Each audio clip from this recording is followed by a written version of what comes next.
We're about to go through an RFID station up here.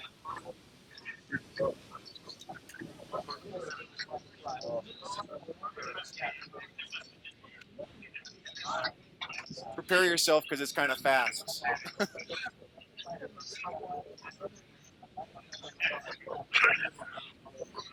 What?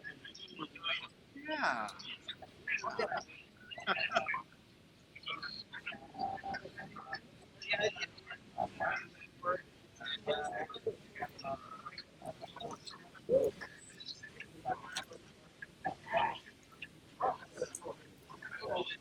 That's it. That's us. Whoop.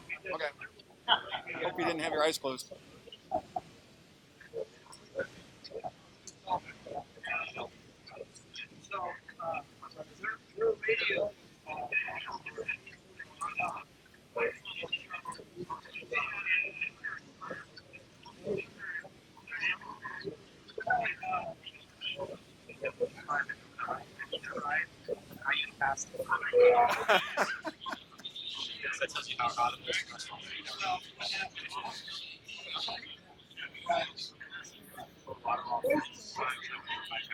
Last year, 1, 2, 3, 4, 5, counting the start finish.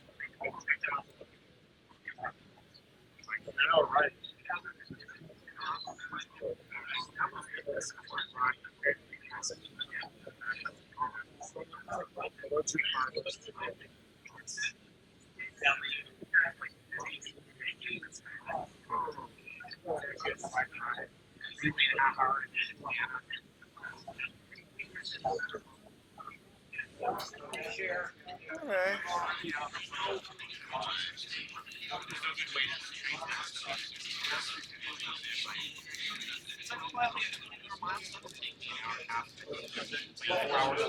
Thank you, Redmond Cycling Club. Okay.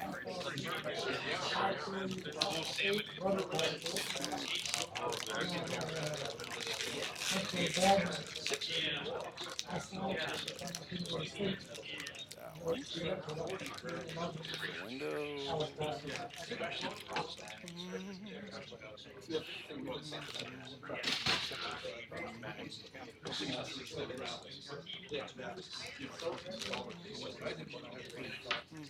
So we're going to go ahead and start again. That wasn't starting? We didn't start? That looks so started to me. So we got a little early start on lunch, so we can keep going a little bit and hopefully get everybody out of here a little early today. Because of course you want to stay for the fabulous prizes. So Kurt is going to show us all kinds of cool things about Ramrod, right? And how the data collection works and how you transmit data around the mountain. Yay. Okay. Sorry, I thought I'd launched this. Now it's launched. Yay. And then, see, I'm still using 2002 or something. Go. All right. So I asked Scott if I could just introduce myself. So I am Kurt Black, WR5J. There, that's done. I thought I'd go a little bit more into detail, though, because you never know. They probably won't invite me back after this. So I do stuff with Seattle ACS. This is the OC in Seattle. It's a lovely place, and that's actually the radio room. So we've got space to actually do what we do as hams. Anyway, so it's a very nice place to operate from. So I'm part of the West Seattle Amateur Radio Club. Club call signs W7AW. I've had it for a long, long time. It's just like W1AW, but 7 times as good. So anyway, West Seattle Amateur Radio Club, hopefully the friendliest club in all of amateur radio. So this has nothing to do with digital, but I've been doing bat research for the last, since 1972 or so. So anyway, that's a bat, right? Anybody know what kind of bat? Okay, anyway, northern long-eared bat. So this is something out of Belize. Anyway, it's got nothing to do with this, which is why, we'll get there. Anyway, an Artibius literatus in Belize, working on some stuff. So I love that kind of stuff. So back to radio. at least, although not yet ramrod. But a wide range of things in radio. This is the W1AW, a portable 7 operation from my house. We had, what, something like 5,000 contacts, 39 operators over the course of the week came through the house. We're on the air for 88 hours, 57 Qs per hour, but getting close to like a couple hundred, on some of them. So it was a radio teletype for this particular station. Anyway, so that's what my house looked like during that. We added some extra stuff for VHF, and it was quite fun. I've done maritime mobile stuff. I like operating from seawater and far from other things, although there's always like weird stuff going on boats with chargers and stuff. I teach typically a class at the University of Washington each year on nature sound recording, so I'm kind of interested in nature. I'm a master birder with Seattle Audubon.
The start finish line, yeah. Okay. Yeah. And does it happen like constantly? as long as it's We've been doing it every like 20 minutes Okay. or even a half hour.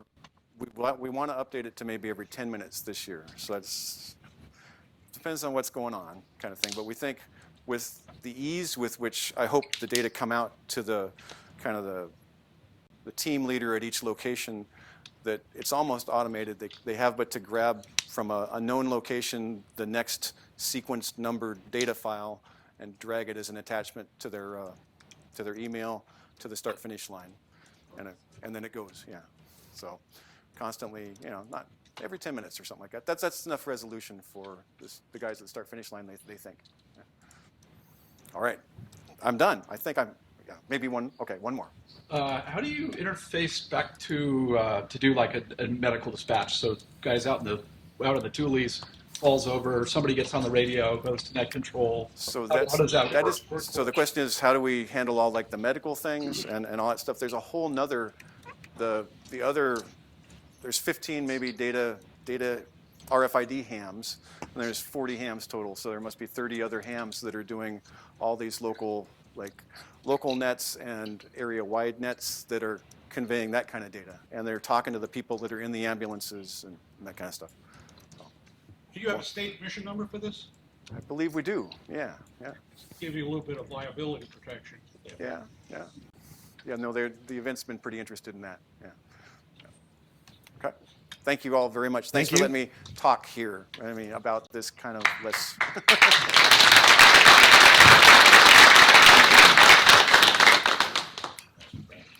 Oh, I have a jersey. No, but I'm not going to give it away. You put it on? But it's really, but they're really attractive. I just wanted to say, Ramrod jersey. Yay. Okay. Did I use my lightsaber? Did I leave it? Oh no, I haven't. Do you want me to leave it up here? If I can find it. Oh, here it is. Okay. There you go. This guy. Okay. Thank you. Want this?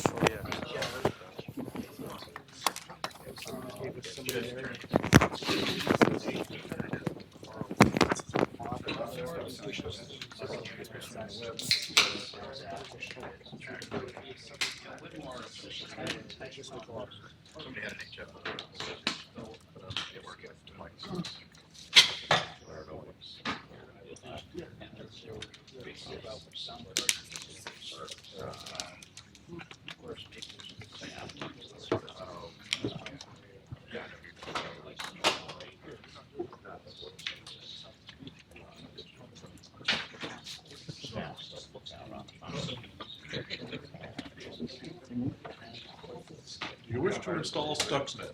Yes? Yeah, what kind of viruses did you pick?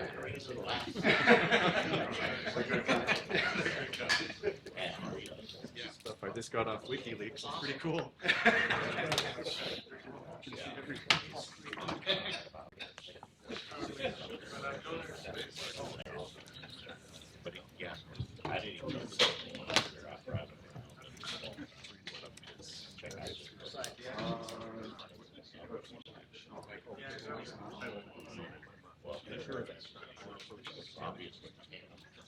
I went through all those CIA news.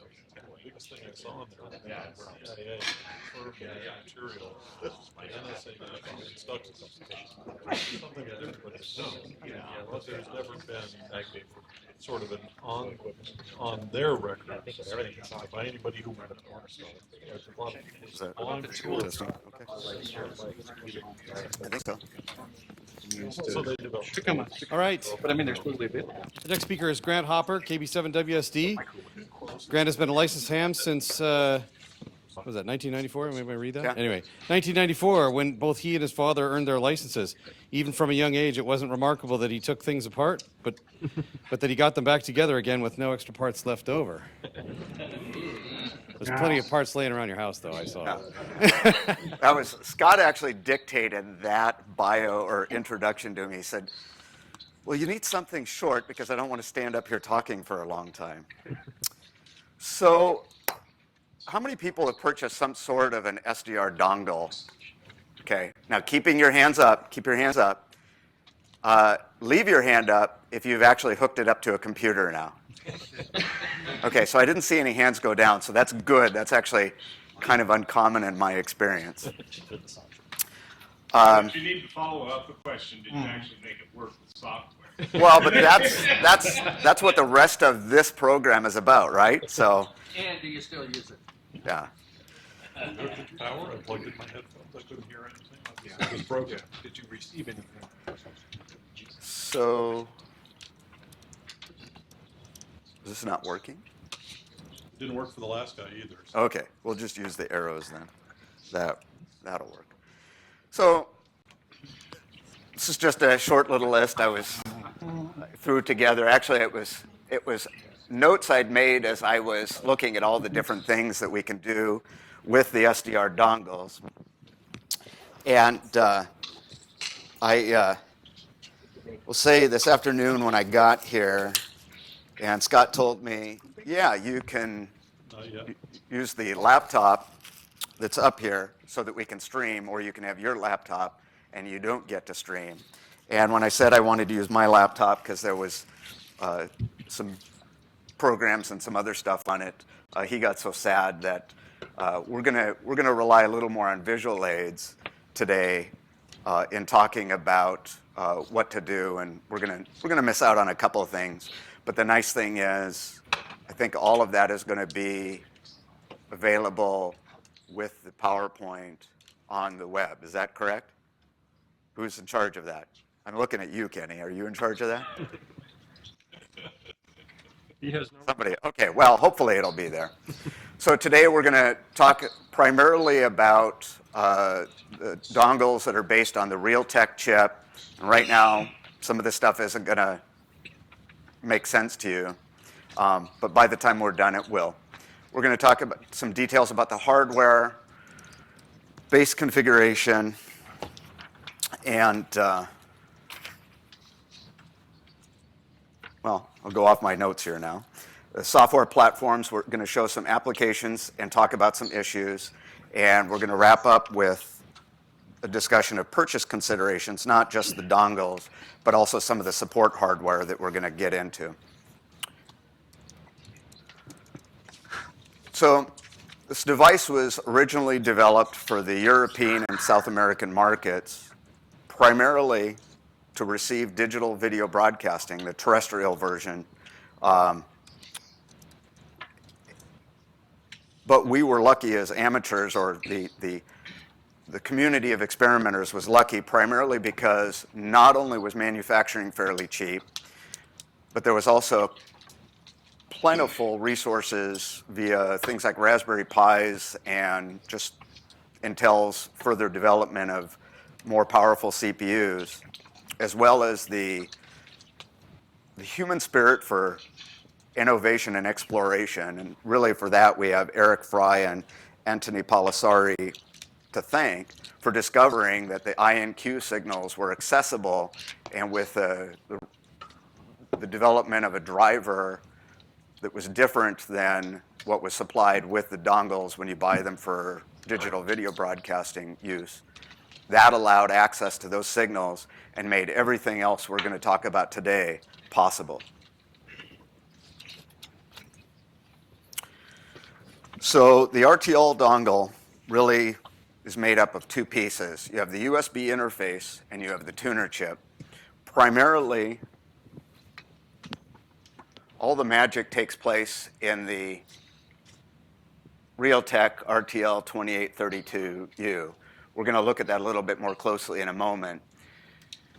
The tuner chip really does nothing more than tune, and it determines the range of what the device will do natively. About 2 years ago, the R820T2 replaced the R820T. The big gain was really primarily a lower noise floor for the device. There are a number of other devices. The E4000, which was produced by, I always get the name, pronounce it wrong, Altonics, and it's not manufactured anymore, and there are a lot of people, we'll talk about this in the purchase considerations, but a lot of people favored that chip, I don't think reasonably, and we're going to talk about the new solutions or the better solutions to it. So we have a number of other chips here that are all tuner chips that you'll also find in some of these RTL dongles. So in the 2832, you can see, and we're approaching this a little bit backwards because this is the USB side. I had originally started looking at it from the antenna in, but the more I thought about it, the more I thought, let's focus first on the chip that really does most of the work. And as you can see, this is where the ADC is, and this is also where the I and Q signals are developed. It's really where the magic comes from. And it's important to keep in mind that most of the work is being done in the Realtek chip, and the other chip, the tuner chip, just is taking care of dealing with all of the analog RF side things. And part of the reason that we want to pay attention to this is because right now, performance-wise, for devices like this, the Realtek chip is the bottleneck. It's, as we'll see as we discuss this further, it's not a terrible bottleneck, especially if you're using the device appropriately, but it's also what opened the market up to a number of other devices that can, in various ways, overcome the bottlenecks of the performance of the Realtek chip. So the tuner chip, and this is a fairly good example of all of them, it makes things simple for the developers because it has pretty much everything that they needed on board. The low noise amplifiers, you've got a variable gain amplifier as well, post filtering, and quite honestly though, the tuner chip really is the less important of the two devices. You can see with the range of chips that we had, Rafael Micro made a number of devices. Actually, this is one of the shortcomings. I missed one little note I wanted to make about the Rafael Micro chip. I wrote in here, as a hard-to-fathom side note from the company's page, the Rafael Micro company was named for Raffaello Sanzo de Ubruno, known as Raphael. He was an Italian painter, and I thought that was the strangest thing for a Chinese chip manufacturer to decide to name their company after a painter. More interesting,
driver base program, and then there are helper application programs on top of that that are actually doing the magic. When you first plug the device in, it's gonna go to the internet and it's gonna try to find whatever the driver is for the particular brand and model of dongle that you have. It's a complete waste of time, so if you're fast enough, just go ahead and stop that. And we're gonna talk about the quick few steps, but WinUSB is the driver that you wanna have installed. And really is the gateway for control with all the other software. One of the other things that you want to have handy, you're going to need to pipe audio around through the different programs. So my favorite program is Virtual Audio Cable. There's a demo program, and in some cases, the voiceover that says that it's a demo will break decoding, but a lot of the applications, it actually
the Realtek chip.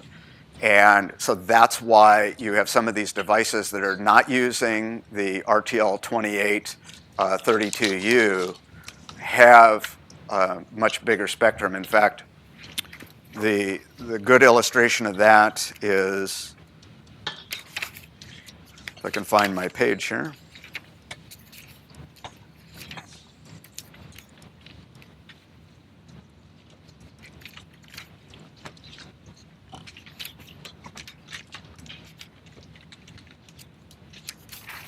There we go.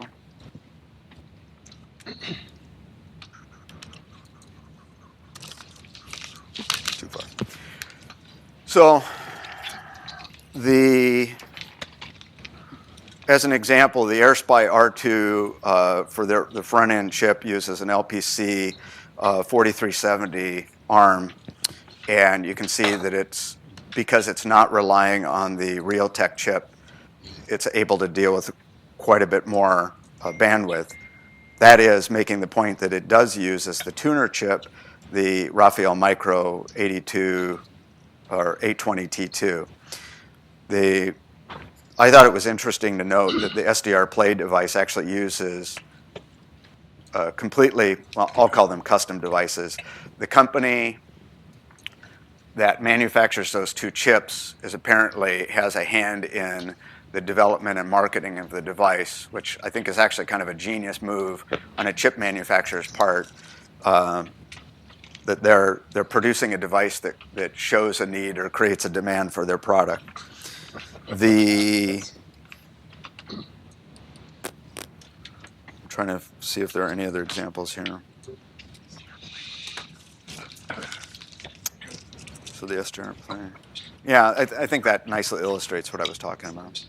Frank, just Yep. to make a comment, as with anything SDR, the ADCs are really the limiting factor in almost every SDR out there.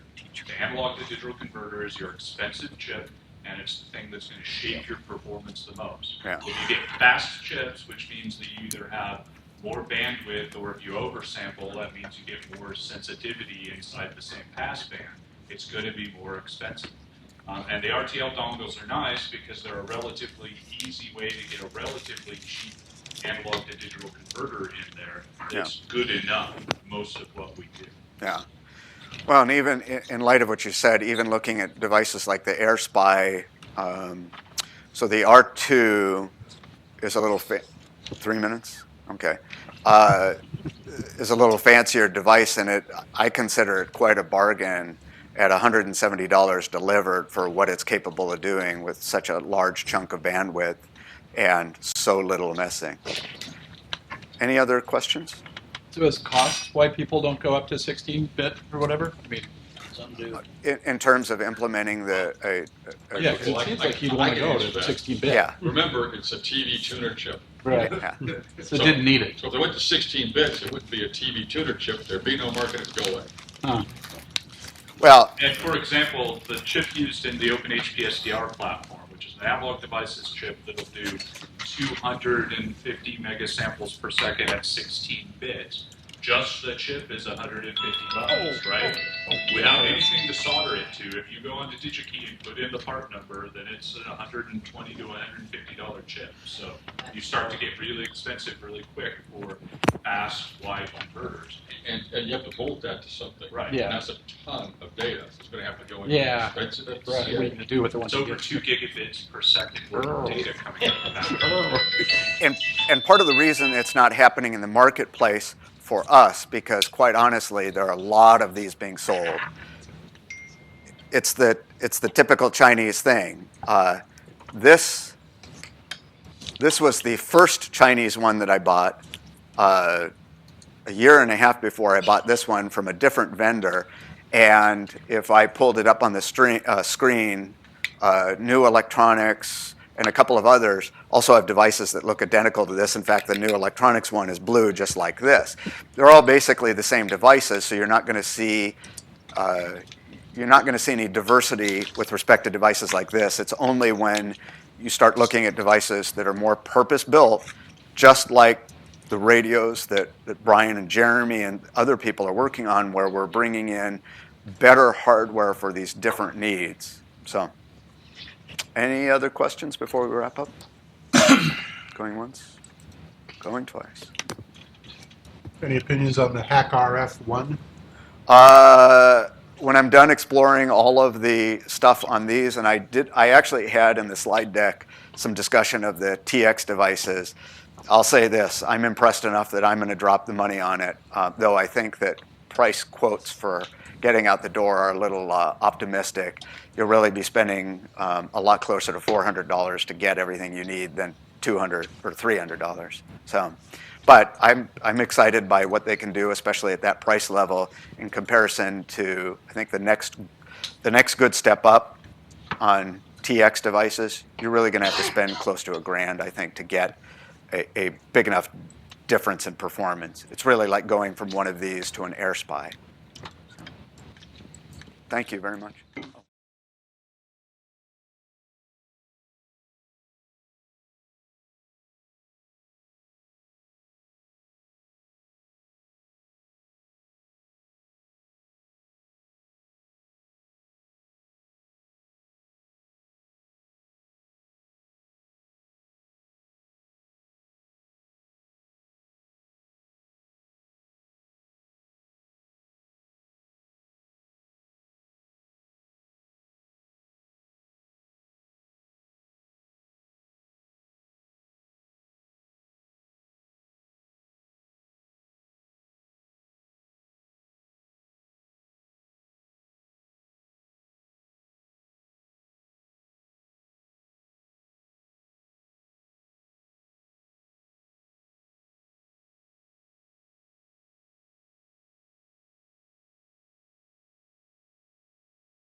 Testing.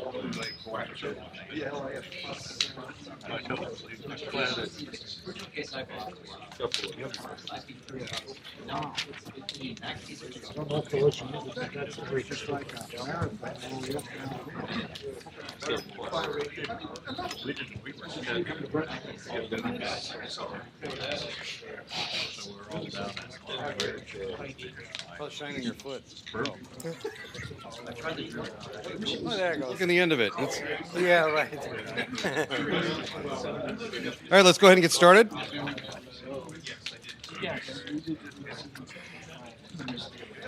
Alex Schwartz is our next speaker, VE7DXW.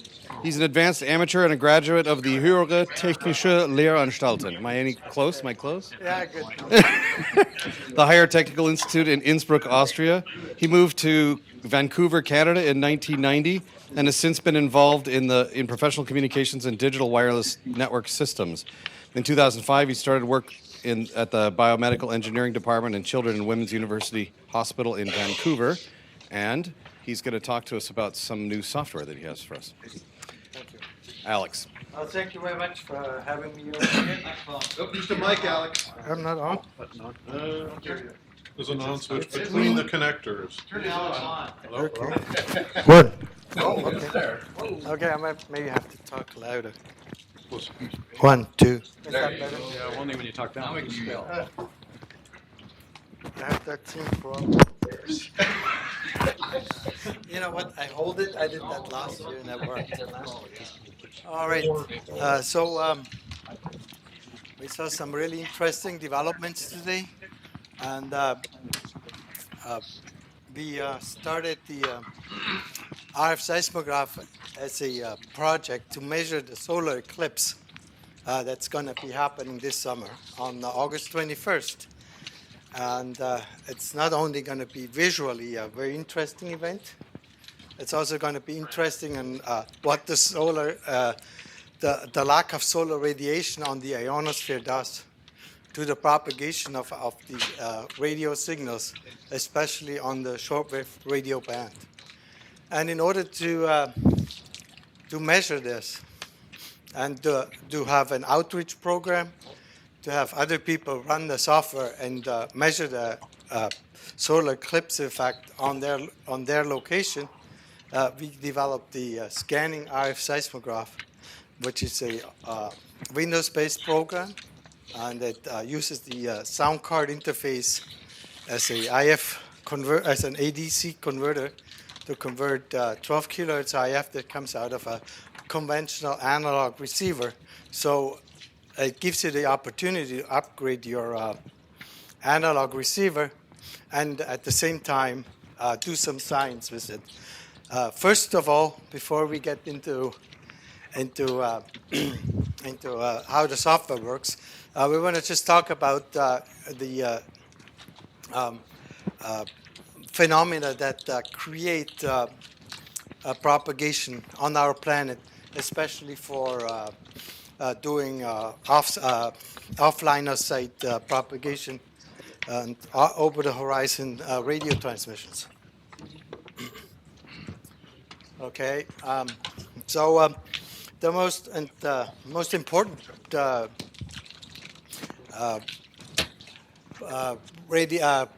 propagation comes from our sun. We get radiation from our sun, which are mainly photons, and we are all familiar with the solar flux measurement that is broadcast by the NOAA people and some other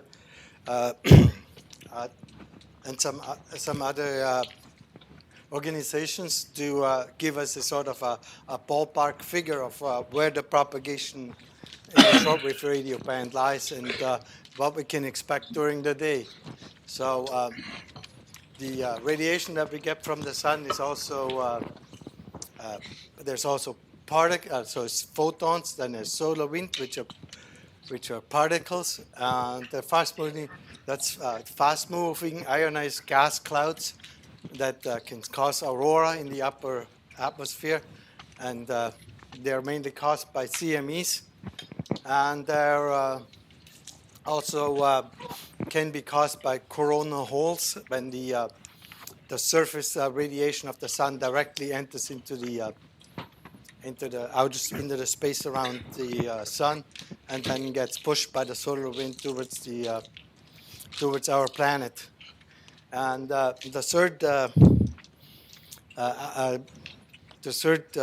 phenomena that we're getting from the sun is the magnetic flux, and it's basically the strong magnetic fields that rotate and come out of the sun, and they extend very vastly into the surrounding area, into the sun, and go beyond Pluto, and we can measure their effects, and they severely affect our possibility of having shortwave radio communications here on the planet. Solar flux is probably the most popular index for measuring propagation.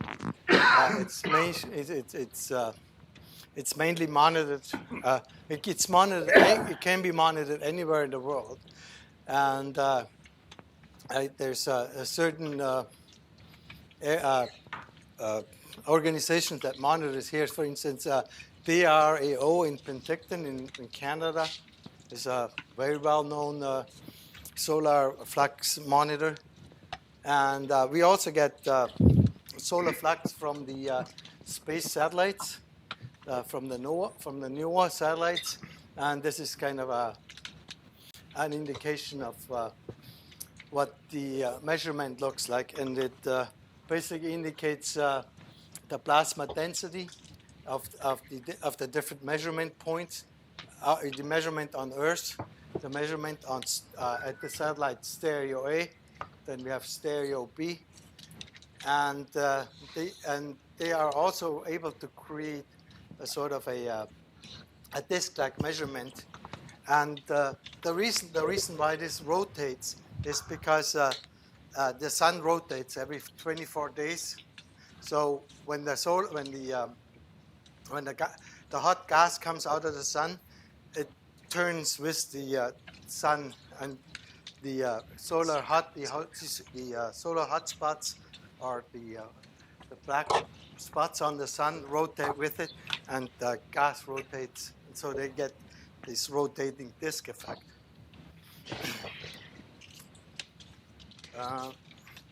So now we have a sort of an understanding of what the solar flux where it comes from, and we measure this for a reason, and because it has severe effects on our daily life, and we may be not noticing it, but there's every time when there's strong auroras, we have a good chance that the high voltage power lines are getting affected by it. There's a chance that the GPS navigation is affected by runtime errors, because the ionosphere creates path changes, and the runtime of the GPS units can be affected by that, and that will create navigational errors.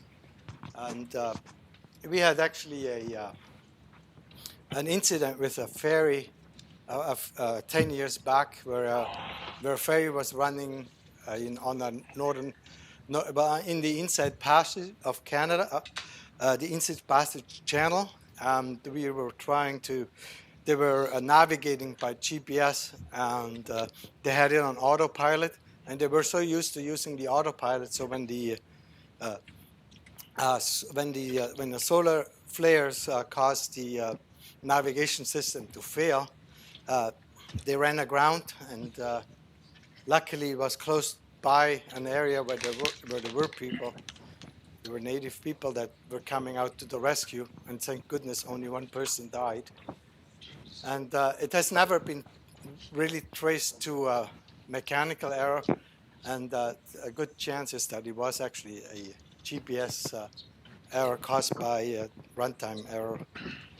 Anyway, we get strong solar flares, we get disruption of satellite and the data communications. So when we have strong solar flares, there's a chance that these systems will be disrupted. And something that may be less known is that that solar flares and solar radiation can cause very strong currents in pipelines, cause corrosions. They have a very big problem up in Alaska where they have the long pipelines, and when the solar flares come in, and they monitor them and watch out for excessive currents that can actually corrode the pipes. And of course, we're all aware of the interference that it can cause to TV and AM broadcasts. Not so much to the digital TVs anymore, but AM broadcasts are definitely affected by it. And if you're a shortwave radio ham, you know that when you have high solar activity, you turn your bands up to the higher frequencies, because that's where all the activity is going to be. Because the lower bands are just going to be humming and buzzing, and you're not going to be able to get any contacts from there.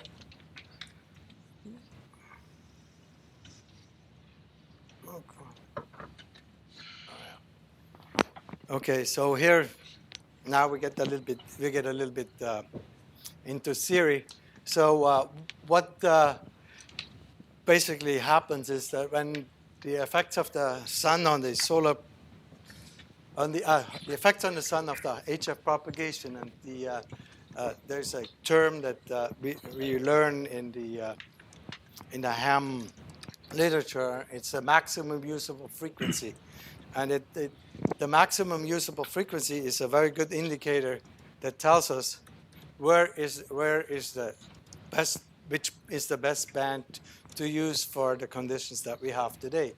So when the solar flux goes up, then we use the higher bands of the HF spectrum. And when the solar flux goes down, or during the winter when we don't get that much sun radiation, we're going to use 80 meters and 40 meters mainly. And there's also the term maximum observed frequency. So this is the maximum observed frequency for direct pass. And the skip frequency, that's the frequency that skips between the layers and can give us a wide band, can give us the radio broadcast or contacts into the other continents of Okay, we got another slide on the effects of the sun of the HF propagation, and this is another image that NOAA puts out, and it's the D region absorption projection, and this is basically based on the solar output. So if you have high solar output, that means solar flares or high solar flux. The areas light up, so the red is very strong absorption. So if you turn your radio on in these areas, in the lower bands, you just hear nothing, it's just noise. And in the higher bands, if you're just in the right position, you would be able to do you make some contacts. And there's also the 1D absorption display that's similar to the lowest usable frequency, and mostly affects the day set of the planet. So solar activity goes up, absorption layer attenuates the radio waves.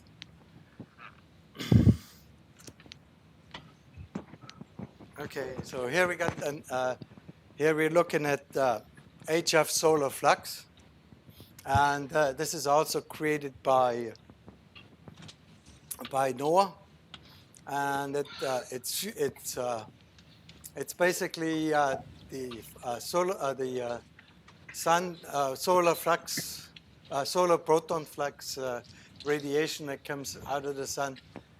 It also logs the geomagnetic activity, and the difference between the two is that the solar proton flux is what enables the geomagnetic activity, but only if when the Earth's magnetic field and the sun magnetic field are properly aligned, and they can exchange energy. In that process, they can cause quite severe solar geomagnetic storms and render any HF communication useless during the duration of the storm. Here is a G1 storm, and that will be that will definitely have an effect on 80 meters and 40 meters and probably even 20 meters.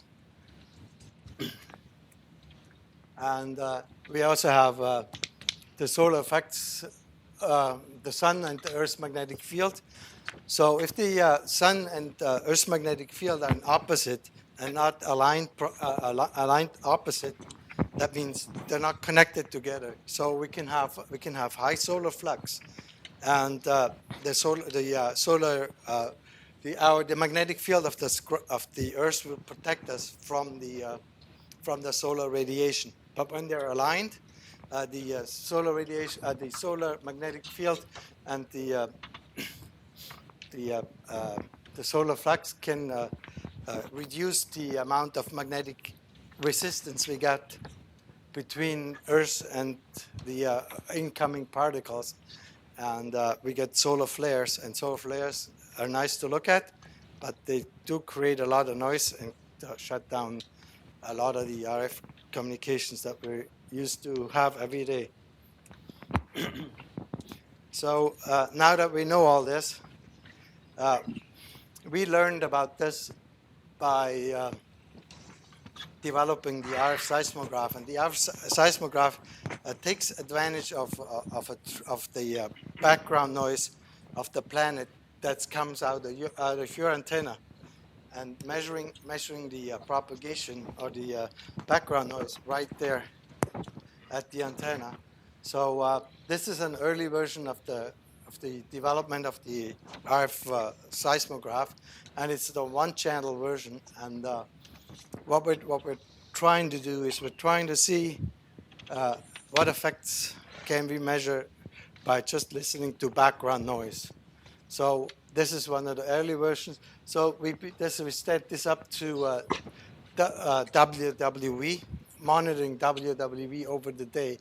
So at the morning, WWE is quiet, and there's no real propagation there. And then as the sun rises, the propagation comes up, and during the morning, the propagation goes down again, and you have a little rise there at just about at 11 o'clock, and then it kind of goes down again, and it just sits there.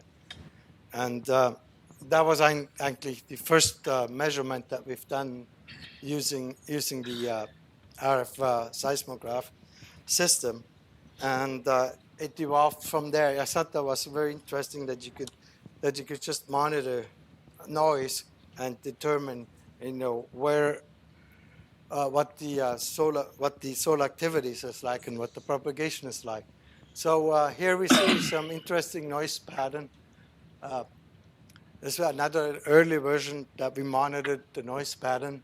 It's the one-channel version, and again here we monitor the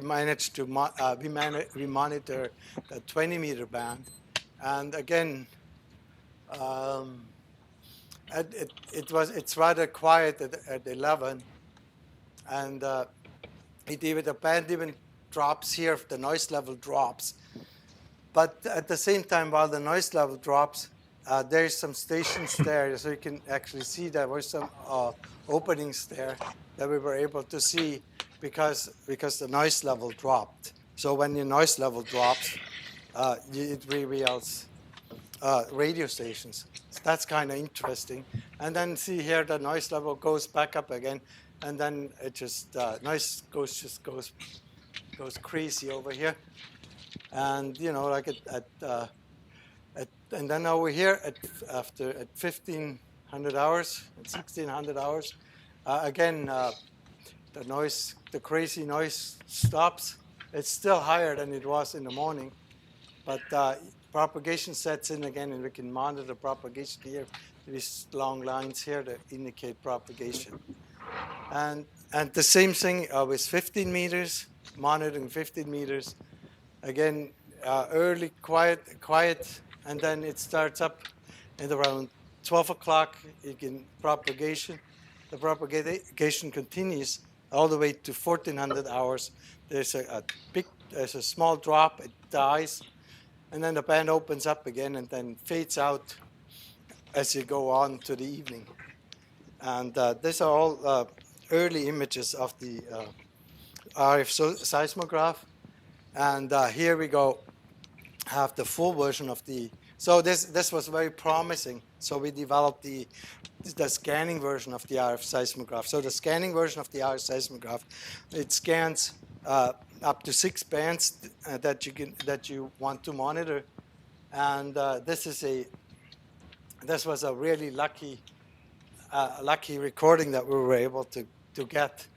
There was like in Vancouver, we get maybe 3 thunderstorms a year, and I was able to get the software running as a scanning RF seismograph. I think the program was just completed like 2 weeks ago, and I had it running on my station.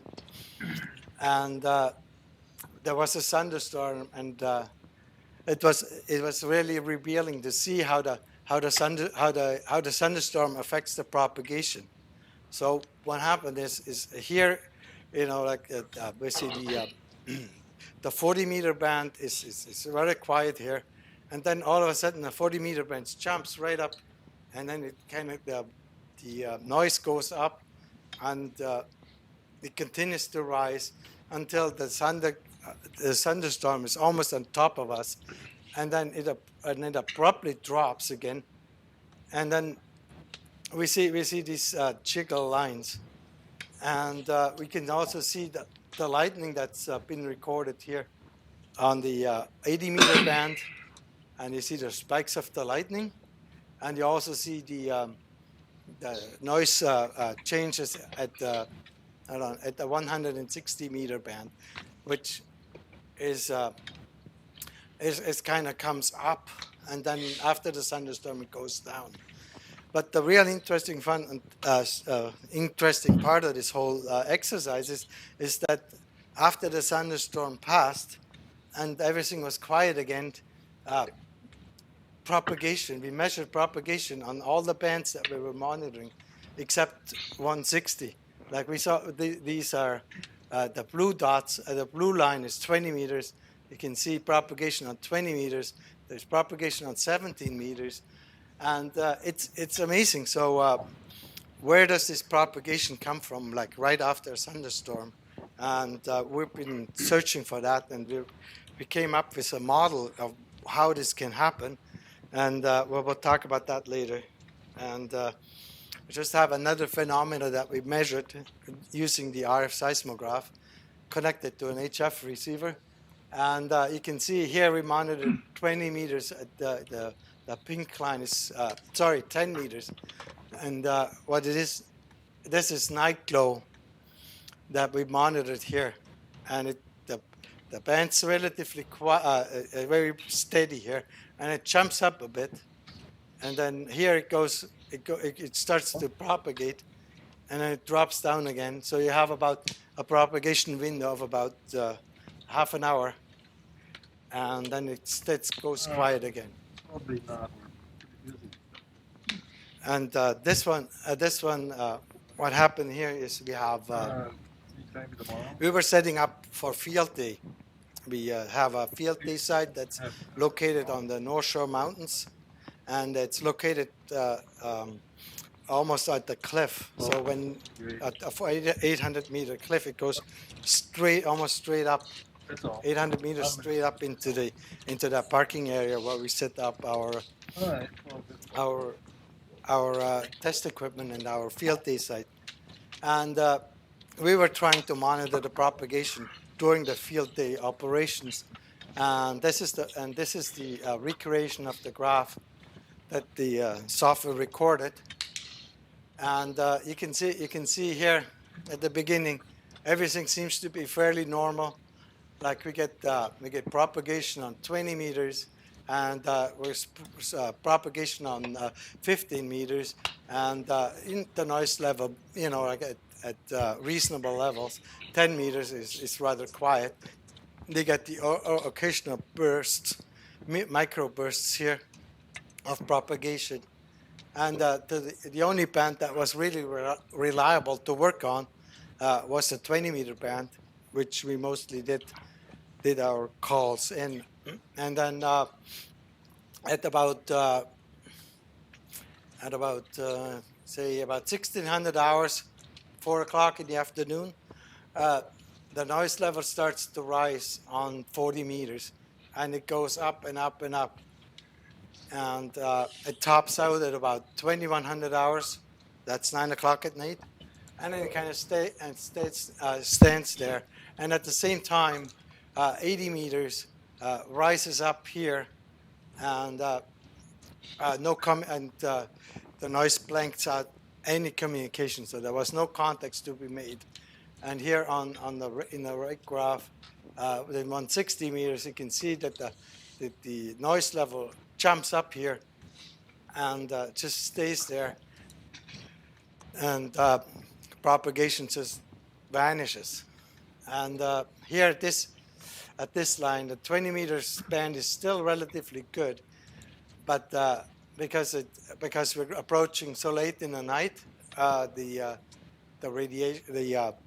propagation drops, and no more contacts to be made. So the interesting part about this is that there was no thunderstorm, there was nothing. The only thing that we had is in the afternoon we had clouds coming in, and the clouds were rising up on the slope of the mountain, and the rising clouds, because the water molecules are dipoles, rotate, and as the clouds rise up, they create a lot of noise, and that was this measurement, and it sure took us by surprise, and it took me a while to figure this out. And there was actually a fellow on Vancouver Island who experienced a similar situation on his station, and he gave us the right idea that this was caused by propagation, and by clouds.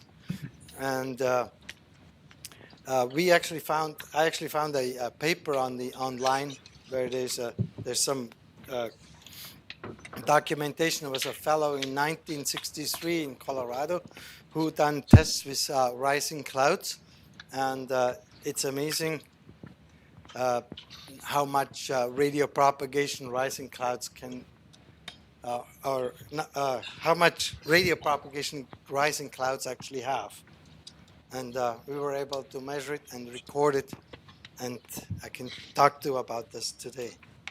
Okay, so we have another phenomena that we measured with our setup, and it's meteorites.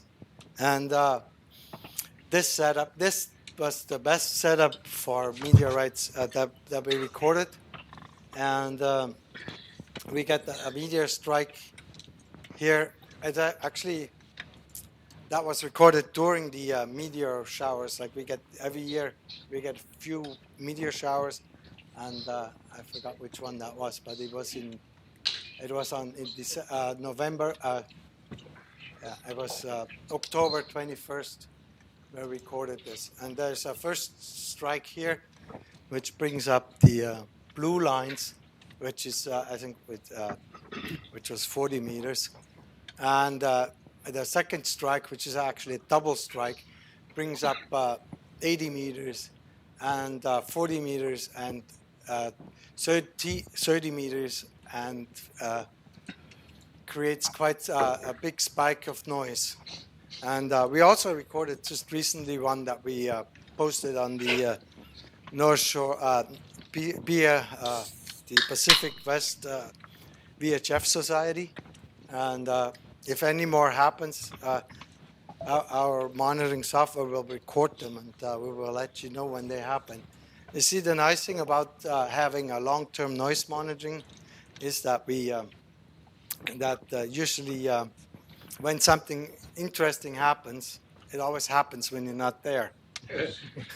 So with this monitoring software, you're always there. Like there's always somebody watching, so you can determine how much or when would be the best times to operate my radio, because propagation changes as the solar flux disappears, and we have to adjust our times of operating to be able to work other phenomena than solar flux. Okay, this is a theory that we came up with to explain sporadic E caused by thunderstorms. And what we actually want to do this summer, we want to actually set up our test station to measure 6 meters. And we want to actually confirm that that thunderstorms actually cause propagation on 6 meters. And the way it works is in order for thunderstorms to be created, we need a lot of energy from the sun. So what happens? The solar radiation pushes takes the free electrons and pushes it to the ground, basically creating a ground that's negative compared to the surrounding atmosphere. And then these thunderstorms become vehicles to equalize the charge between the clouds and the ground, and in the same time they cause quite some interesting propagation. And we see that we have the D layer in the mesosphere that's about 100 kilometers up. That's about 60 miles up into the atmosphere. And when we have a thunderstorm, we get a lot of updraft. So the updraft of the thunderstorm actually creates a dome, makes a dome-like structure above the thundercloud, and actually enables a pass into enables a pass through the uprising air in the thunderstorm, and gets bounced back on the E layer, and we create, and then we can hear it on this side of the planet. And there's also a sprite discharge, which happens at the top of the thunderstorms. And I think sprite discharges, and that's not been proven yet, but they're like solar radiation. So solar radiation the sprite discharge radiation goes up, and it creates its own ionosphere. And that's how we can use to bounce off signals off thunderstorms. And unfortunately, I've been to the Middle West, and I know they get quite some severe thunderstorms. Yeah, just a second, yeah. Yeah, so we have coming up this summer, as every summer, a season of wildfires.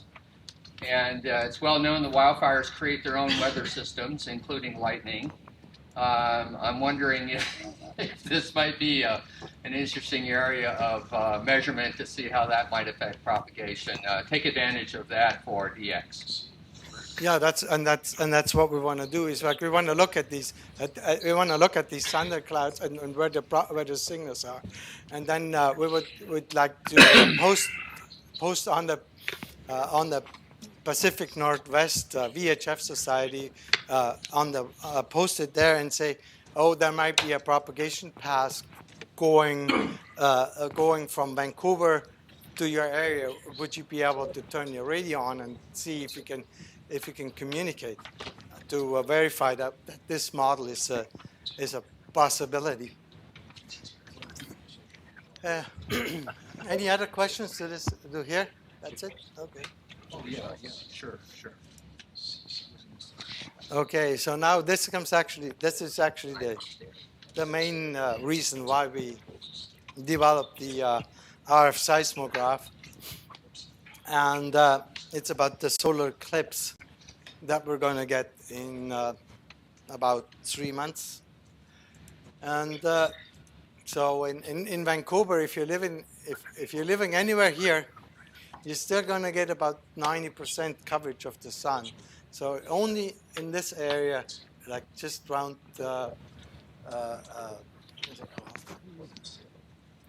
Like just above, between Portland and Eugene, you get the 100% coverage of the sun.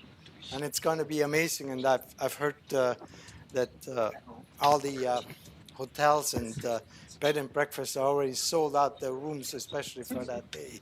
I just hope that it's going to be a sunny day. But I'll go to Jeremy's party. He's invited us all down to Franklin's backyard. Can I pull in my trailer? But we try. When you live here, it's actually not a bad place to be if you want to see the effects of the solar eclipse, especially here in southern Toronto or in southern Ontario or down here, because what you get is a very shallow angle to the anomaly. So when you fire off your antenna like this, and you can hit the anomaly at a very shallow angle. So that means that the signals that's going to be bouncing off it is also going to be on a shallow angle. So you're going to be able to make calls during the day at 80 meters and 40 meters that you would not otherwise, without the solar eclipse, wouldn't be possible to do. Because what the solar eclipse does, it eliminates the D layer, which is the absorption layer, so the signals can actually pass through. And if there's enough solar activity left, we will bounce the signals, and we'll be able to make some really interesting contacts. And I am surprised to hear that even though I promoted that with a lot of the ham organizations, that very few ham organizations are actually interested in doing anything at that day, because they don't understand how big of a deal that is. And I think we'll just have to go ahead and turn our radios on, despite of what some of those organizations say, and just see where we end up with our signals. That's going to be very interesting, especially here in the Northwest. When the solar pass, when the solar pass is like straightening out here, so it makes it like the perfect hallway to send a signal from anywhere here in Washington down the pass of the solar eclipse. And so I have here a picture of what it would look like being on top of Mount Rainier. And the solar eclipse would come in from this side, and then it would straighten out and it would go down this channel, like almost southeast from your location. And you could take your radio and send down the signal right down the path of the anomaly and see what you get back. And here, this measurement that we have was done in 1999 in Belgium. And what they've done is that the D layer resolves due to the lack of the solar radiation. And here, this is the path of the solar eclipse of the totality going over Europe. And here we have a measurement done by Guy Rowles, which is one of our software developers.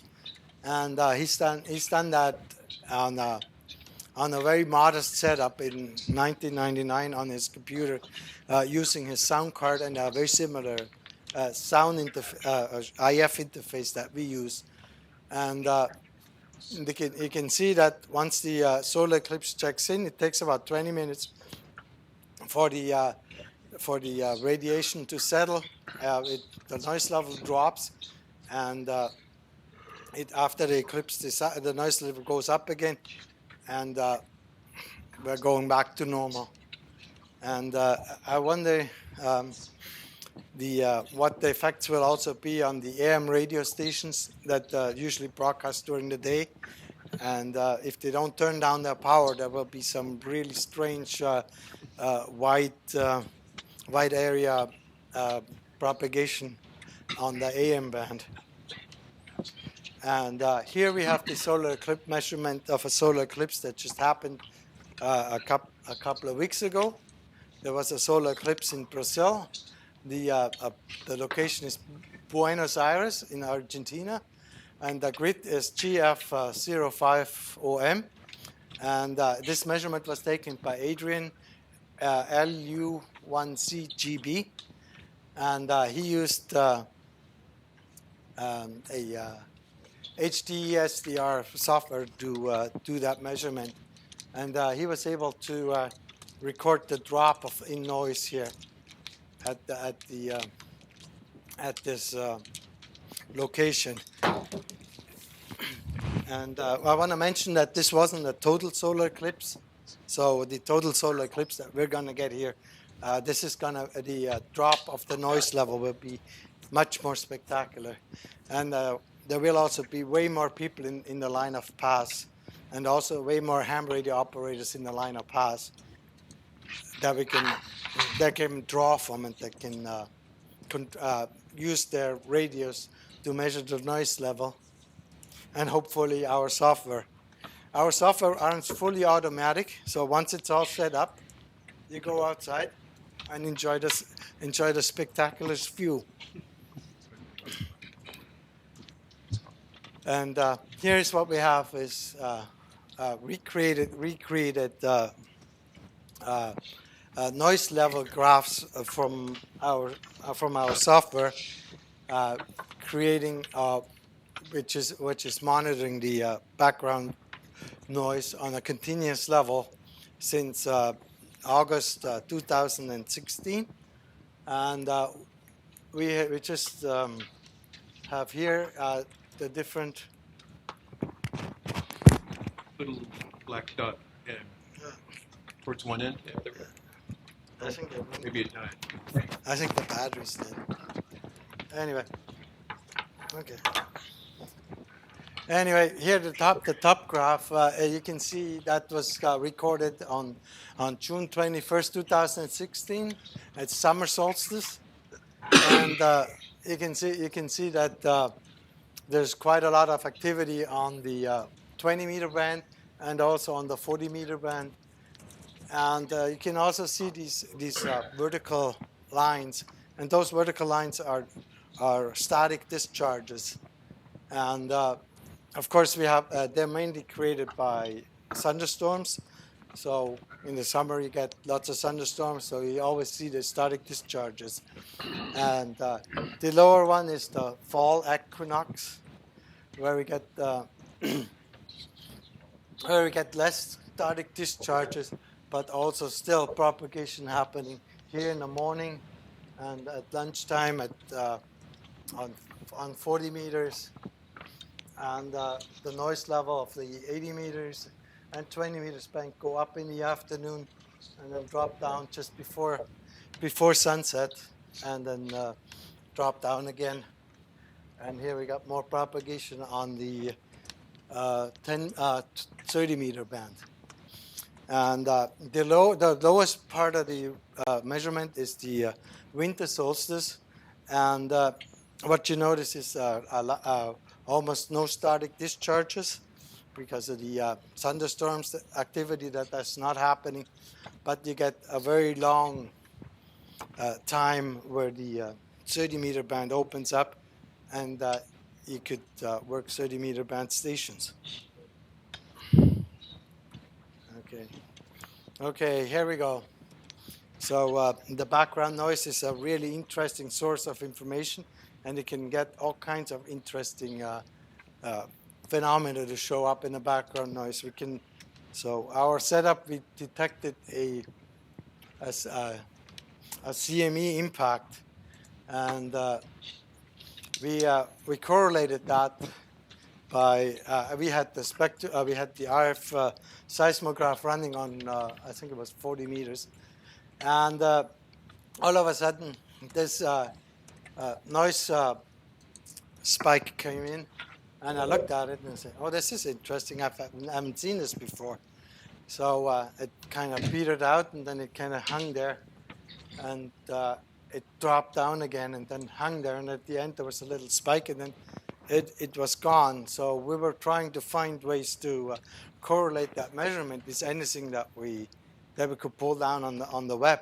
So I constantly monitor the NOAA website for solar X-ray flux. So it turned out that it was that little spike there that caused the RF seismograph to go nuts.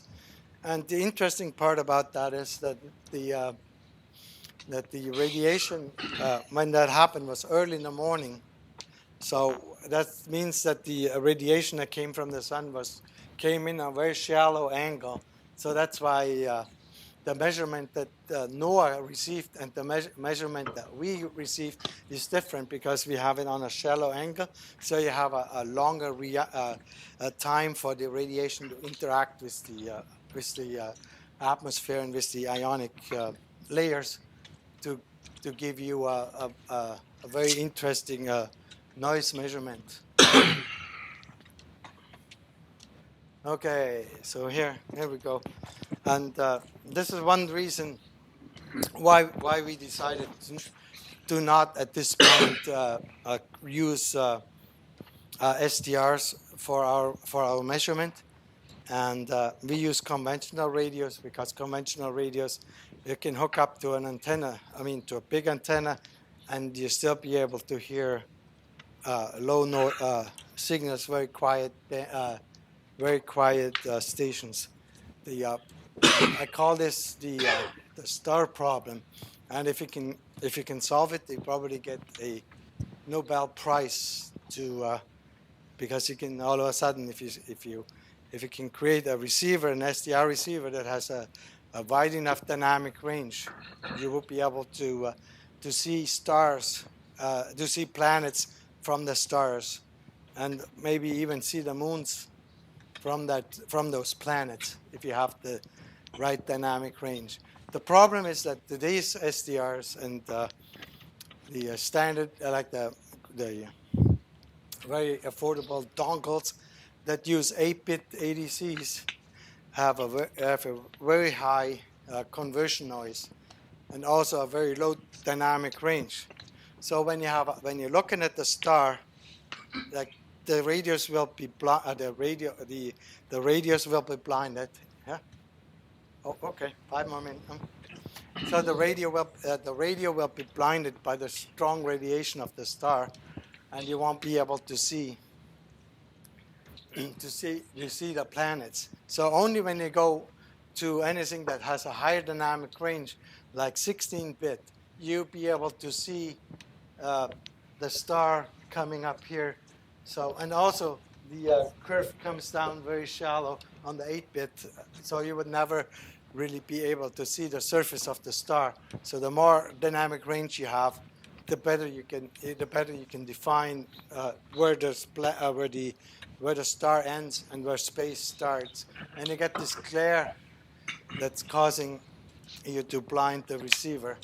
So at any station, so if you want to receive something that has where you have a strong adjacent signals, and you won't be able to see anything of the signals that you want to see, because you get blinded by the strong signal and you don't have the dynamic resolution to resolve the signal to a proper. So if you would have a 24-bit sound card or 24-bit SDR, it would get about 100. You could get about 130 dB dynamic range, and that would be low enough. It would go down low enough to actually can see planets and probably even resolve moons. So, so this is why we stayed at our approach stayed at analog radios at this time, because they're available and the dynamic range is still superior to what's available on the market today. And it's not only a matter of price, it's also a matter of availability. So I think we're still 10 years away from seeing a high speed and high bit rate ADC, and I'm looking forward when they actually finally come out with something that we can use to do our job on listening to HF radio. Okay. So this is just a quick picture of how the SDR, our little box sets up with the radio and the transceiver. So what we do is you can take any receiver that is 450 or 455 kilohertz IF, and you connect the cat control cable to it, connect that to our software, which is downloadable from the web, and it's free to use. And the lift box creates a 12 kilohertz IF. You plug that into the sound card, preferably a 24-bit sound card, and with high dynamic range. The better the sound card is, the better your performance is going to be. And you take advantage of the good performance of the analog radio, and you add the computer to it, and you can get all kinds of interesting software to make this work for you. Okay, so this is this is our old board. This approach was to provide something that somebody with not a lot of skill can put it together and make it work for you. So here on top we have our receiver board, the LIF 2014, and at the bottom is our LIF, the bidirectional LIF. Takes the 12 kilohertz IF and up converts it and creates a 455 kilohertz that you can plug into the receiver to get full RX, DX capable SDR capability on your radio. And this is our latest development. It's the LIF 2016.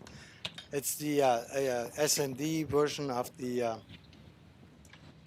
LIF 14, and it looks big here, but it's actually quite small, and it fits into the YF122 filter port of the Yaesu radio. And if you have a Yaesu radio that has that port, you just plug it in, you add power, and you can take your signal and plug it into your sound card. And this board also fits into regular radios, like that. You can put jumpers and cables to it. So any 455 and 450 radio you can do. And hold on. Okay, here's some references that we do. There's one hammer guy that did the 11 years of sporadic E, which is a really good article. If you haven't read it yet, it's amazing how dedicated this person was. And then the NASA solar eclipse measurement in 1999, Guy Rowell's experiment, and then we also have the National Research Council of Canada, and then NOAA radio communication dashboard. This is the dashboard that I use to determine and correlate measurements of the RF spectrum, RF seismograph. And spaceweather.com for posting all the information about the sun. It's really interesting. And you can download the MDSR software from this link. And any questions?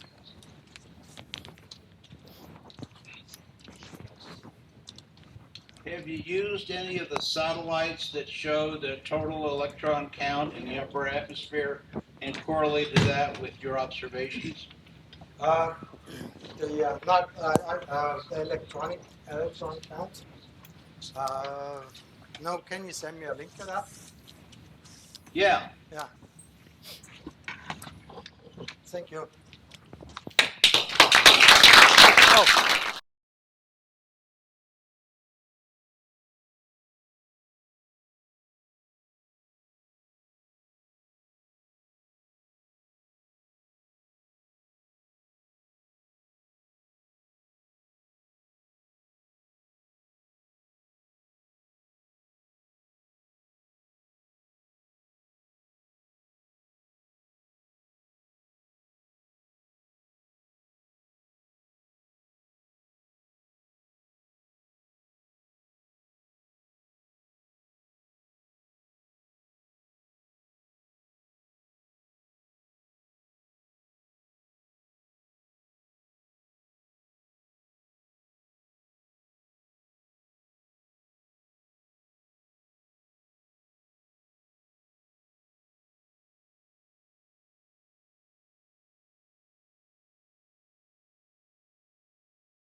All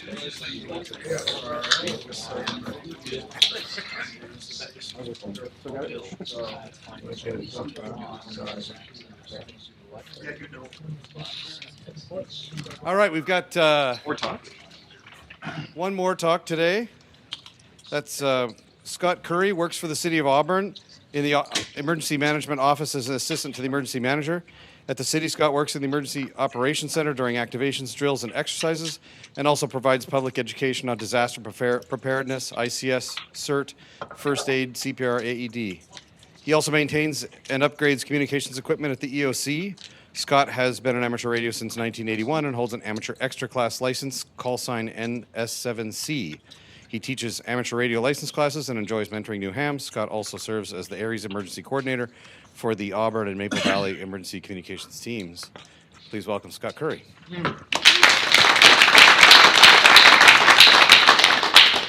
So for those of you who don't know me, I've been around the EMCOM environment for some time. I've only worked for the city for a short period of time, about 5 years now. Prior to that, I worked for the IBM Corporation. So when John was talking about the 19th century earlier today, I'm starting to feel kind of old because I was around for all of that. I was doing 300 baud BBSs, and they're at the beginning of the packet world, and building up all those BBSs, watching that network grow, and all the forwarding and all that stuff, and then watch it all get torn back down again as everybody transitioned over to the internet. Being in the EMCOM community for a long time, and actually got started in California, where we have earthquakes and things like that, and I've been in real disasters and of course lots and lots of exercises. I thought I had a pretty good handle on what EMCOM was until I started, when I left IBM and I started volunteering at the Emergency Management Office in Auburn. Eventually, I spent so much time hanging around there volunteering that they finally gave me a desk and said, we can pay you a little bit of money. And the emergency manager there said, well, what training do you have? And I said, well, I have the standard IS 100, 200, 700. And she smiled and said, you're going to get a whole lot more. And that's why I have the shirt. This is an EMI shirt. I've spent over a month at EMI now in the past 5 years. And my training profile went from like this to it's like this now. And now that I've seen it from the other side, I realize that hams have an idea of what EMCOM is, and emergency managers have an idea of what EMCOM is, and they're not always the same thing. So talking about digital operations for EMCOM volunteers, formal message traffic on voice channels is nice and all, and all after the beginning of the message, and I spell formal, Foxtrot, Oscar, Romeo, Mike. If we want to move a lot of data, we got to do it digital. It just doesn't make sense to try to do all of that stuff on a voice channel. So we've been looking for ways to do it better. I actually did a very similar presentation here at the MicroHAMS conference back in 2009. And I kind of stole a lot of those slides, and then I threw most of them away. But I reworked a bunch of it, kind of looking at what has changed and what has stayed the same. And there have been many things that have changed, and we've seen some improvements. But a lot of it's still the same, and we need to make more improvements. So just a little bit about what we do. What are our needs in EMCOM for data? We talk about text, and when I say text, I don't necessarily mean strictly, command line kind of stuff, but text information, informal message traffic, or maybe you could say tactical message traffic, thinking SMS or keyboard to keyboard kind of communications. Of course, we have the formal message traffic, and in that case, we might be thinking, NTS kind of stuff. Forms-based traffic is becoming much more important these days.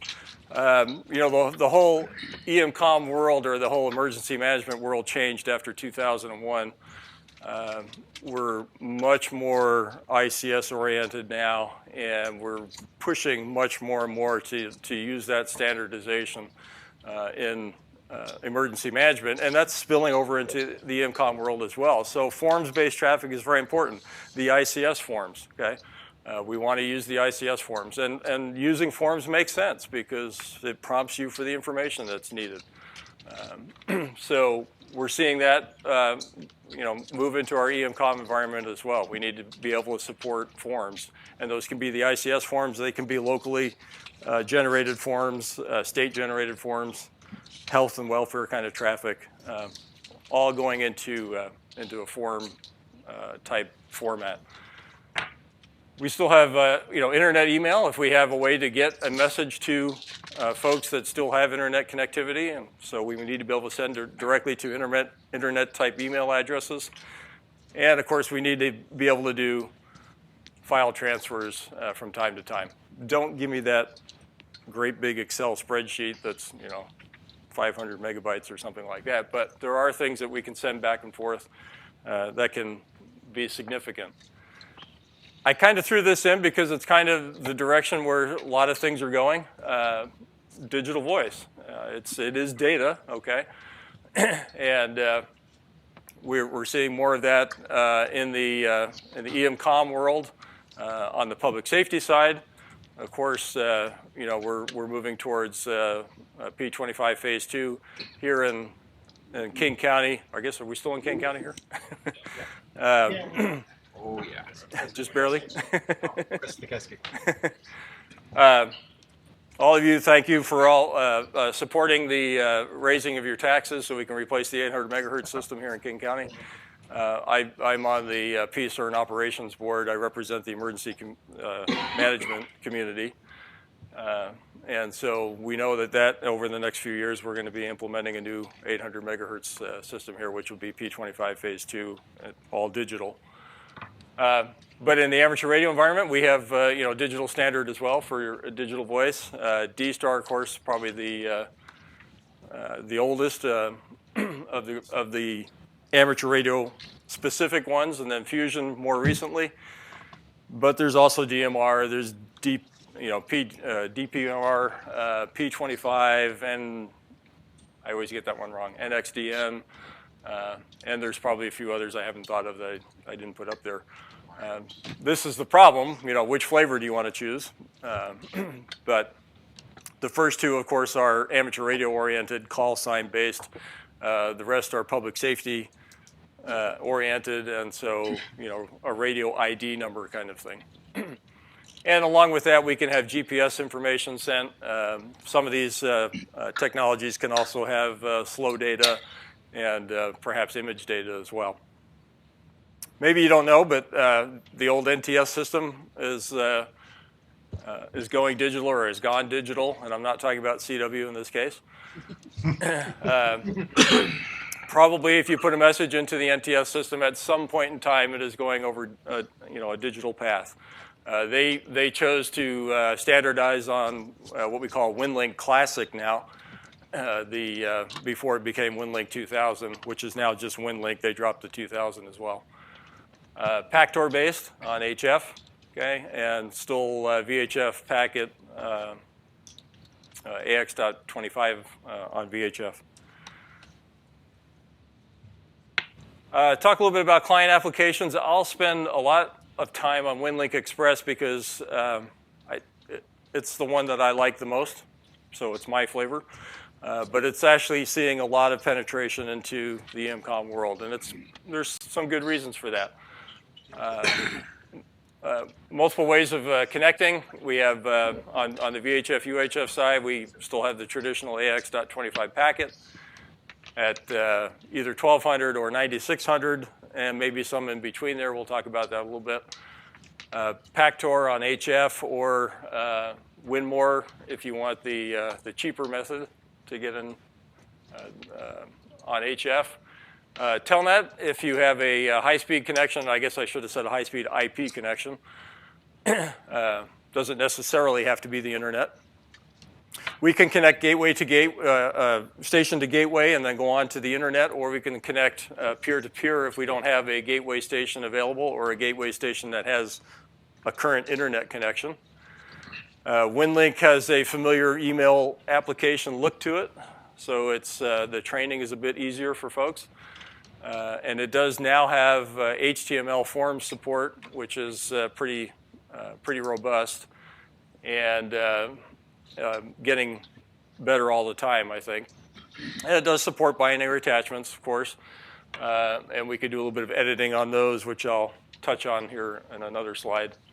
And we can do radio-only networks, so if there is no internet connectivity anywhere, we can keep it all on radio, and we can still do forwarding. And I have a slide here that shows that here in a minute. This is WinLink Express, the main window, and so as you can see, it does look a lot like a traditional email program. This is you have the traditional inbox and outbox and sent items. This is the inbox and the preview of the current message that's up there. We do have a contact list that you can build. And of course, you can have your own personal folders in there if you've got messages that you want to store. Big picture of the way the WinLink system works. If you weren't already aware of it, it does use the internet as a backbone. We have these things called common message servers. They are redundant and distributed globally. And that's where your messages will sit. We gateway those up. So if we've got a station out here connecting via RF to a gateway station, the gateway station then pumps it onto the internet and it goes off to a CMS server. From there, it will either wait there for the destination call sign to retrieve it, or if it is a traditional internet address, it will get delivered via the standard delivery for just like any other email system would utilize. And of course, you can respond back and go the other way. This radio path, if it's a local gateway station, a line of sight gateway station, could be happening on VHF or UHF packet. If that's not available, we can use HF connectivity to connect to a gateway station at some distance, right? Depending on the propagation. And we all know how to figure out propagation now, right? We learned that. It's in the software. That's true. It is in the software as well, yeah. If that's not an option, if the gateway's not an option, we can go just direct WinLink Express to WinLink Express in a peer-to-peer fashion. Again, that can happen over a VHF, UHF line of sight link, or it can be an HF link as well. This is the, if you're going to do a radio-only network, it's kind of a hub and spoke kind of idea, where you've got a RMS station that's supporting some number of users here, another LAN, if you will, over here, another LAN up here, and then we use Pactor for forwarding between these RMS stations. It's a good idea. The only problem is it all has to be set up and configured in the software. It's probably not going to happen ad hoc in a disaster, so you have to be thinking about this ahead of time and get it all set up. We haven't implemented that here in Washington. When we talk about forms-based messaging, this is a HTML form, the ICS 213, or one that looks similar to the ICS 213. At any rate, it prompts you for all of the fields that would be necessary to create this message. The nice thing about what WinLink Express does, when you hit the send button down here, or the submit button rather, we just capture the information that's been entered in here into a XML type format, and that's what gets transmitted. We don't send the entire form. So at the receiving end, they have to have the equivalent display form, and when they open that up, it comes back up into the browser again with the information filled into the form. That, of course, means that you need to have the correct version of the form, and they've kind of fixed that now. Every time the program updates, you get the standard forms updated as well. So you only run into version problems when you have your own locally generated forms. Again, we can attach messages or files on there, which can be things like pictures. If it is a picture, you can do some adjustment of the picture size or cropping. If it ends up, if somebody hands you that picture from their high quality camera that's 2.5 megabytes or something like that, you can resize it down to something that would reasonably go over an RF link. And you can attach regular binary attachment as well. By the way, on this picture, speaking as an emergency manager, please don't do that. Okay? When the water's that deep, do not drive in it, okay?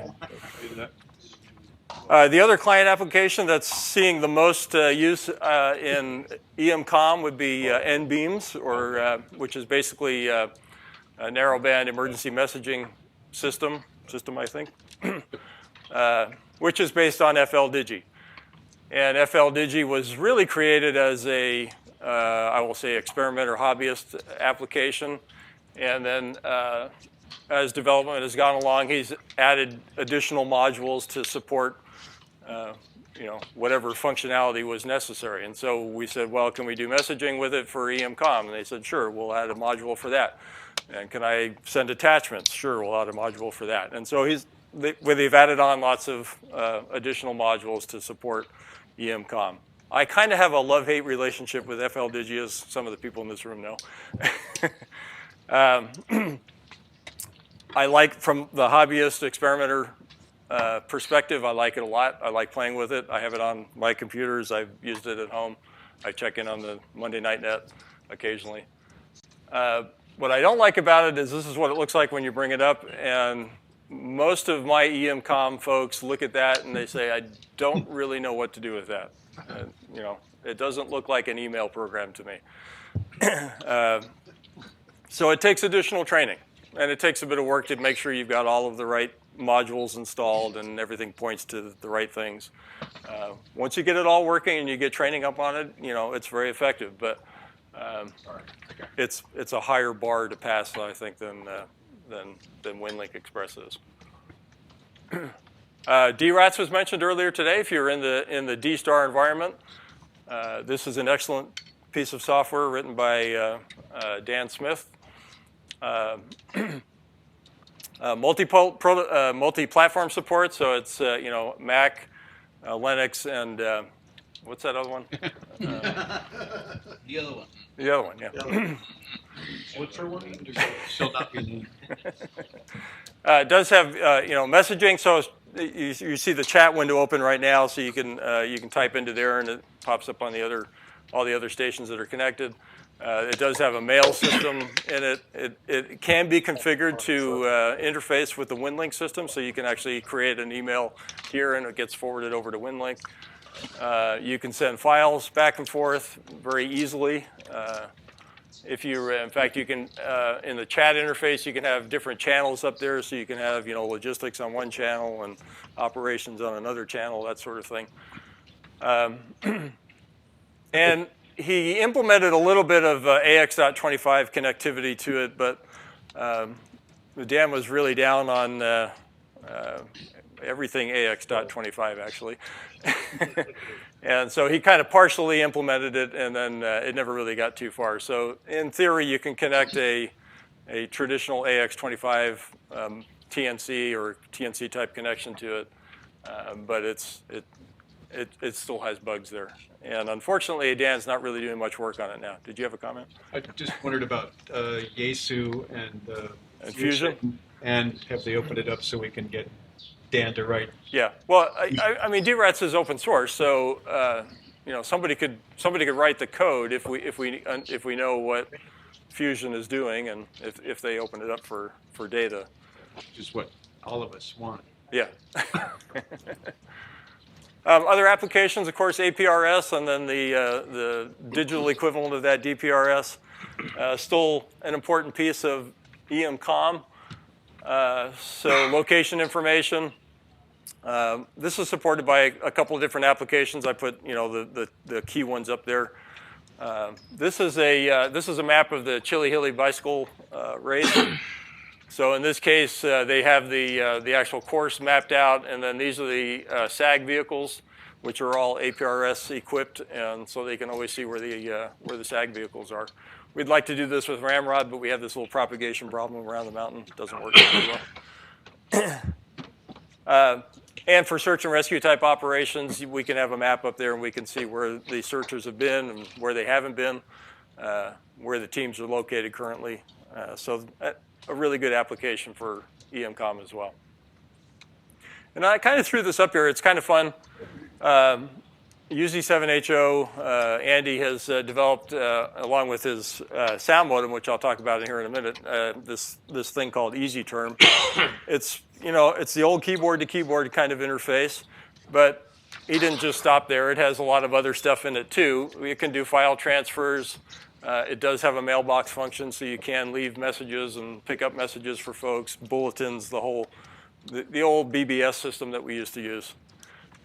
And you can have multiple connections going on. It does have a monitor screen as well. So a nice piece of software, something we've needed for a while because all of those original applications from back in the 80s and the 90s have all gone away, or you'd have to find a DOS computer to run them on.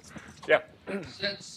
Since Android is by far and away the largest install base for mobile computer devices, are you fitting that into your system support with that? What kind of client apps, for example? Android's Linux based. Yeah, I mean, the mobile device environment,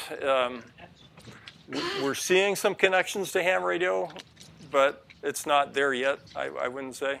Well, actually, me and my friends do a lot of it. There's a lot of ham radio apps available. Yeah. But I guess my question is, from an EMCOM perspective, which of those are you guys using in your EMCOM? Have you moved that far to adopt support for that? I would say no. There's so many EMCOM people running around that have that in their pocket. Yeah. Yeah, I would say no, not at this point. Something that we need to look at, though. I mean, this is a great tool, right? Except when disaster happens, and of course it has no network connectivity. Then it's a really nice camera. But if we can tie it together with our amateur radio, then it becomes a useful device again. I just threw this up here. This is the old digital voice Advantage. First of all, we've had these things around for a long time. Echolink, IRLP, All-Star, Asterisk.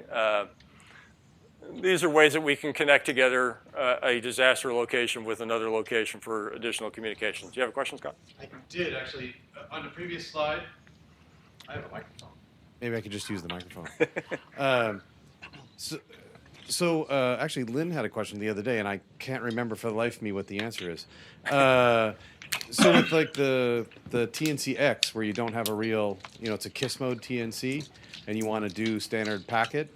Yep. Does EasyTerm allow you to do that because it's making the AX25 packets, or no? No. There is a way to do it. It's ugly. Is it? You have to involve AGWPE. Okay, so that's where it comes from. Yeah. I was thinking there has to be some way to this. make the This will use the AGWPE interface.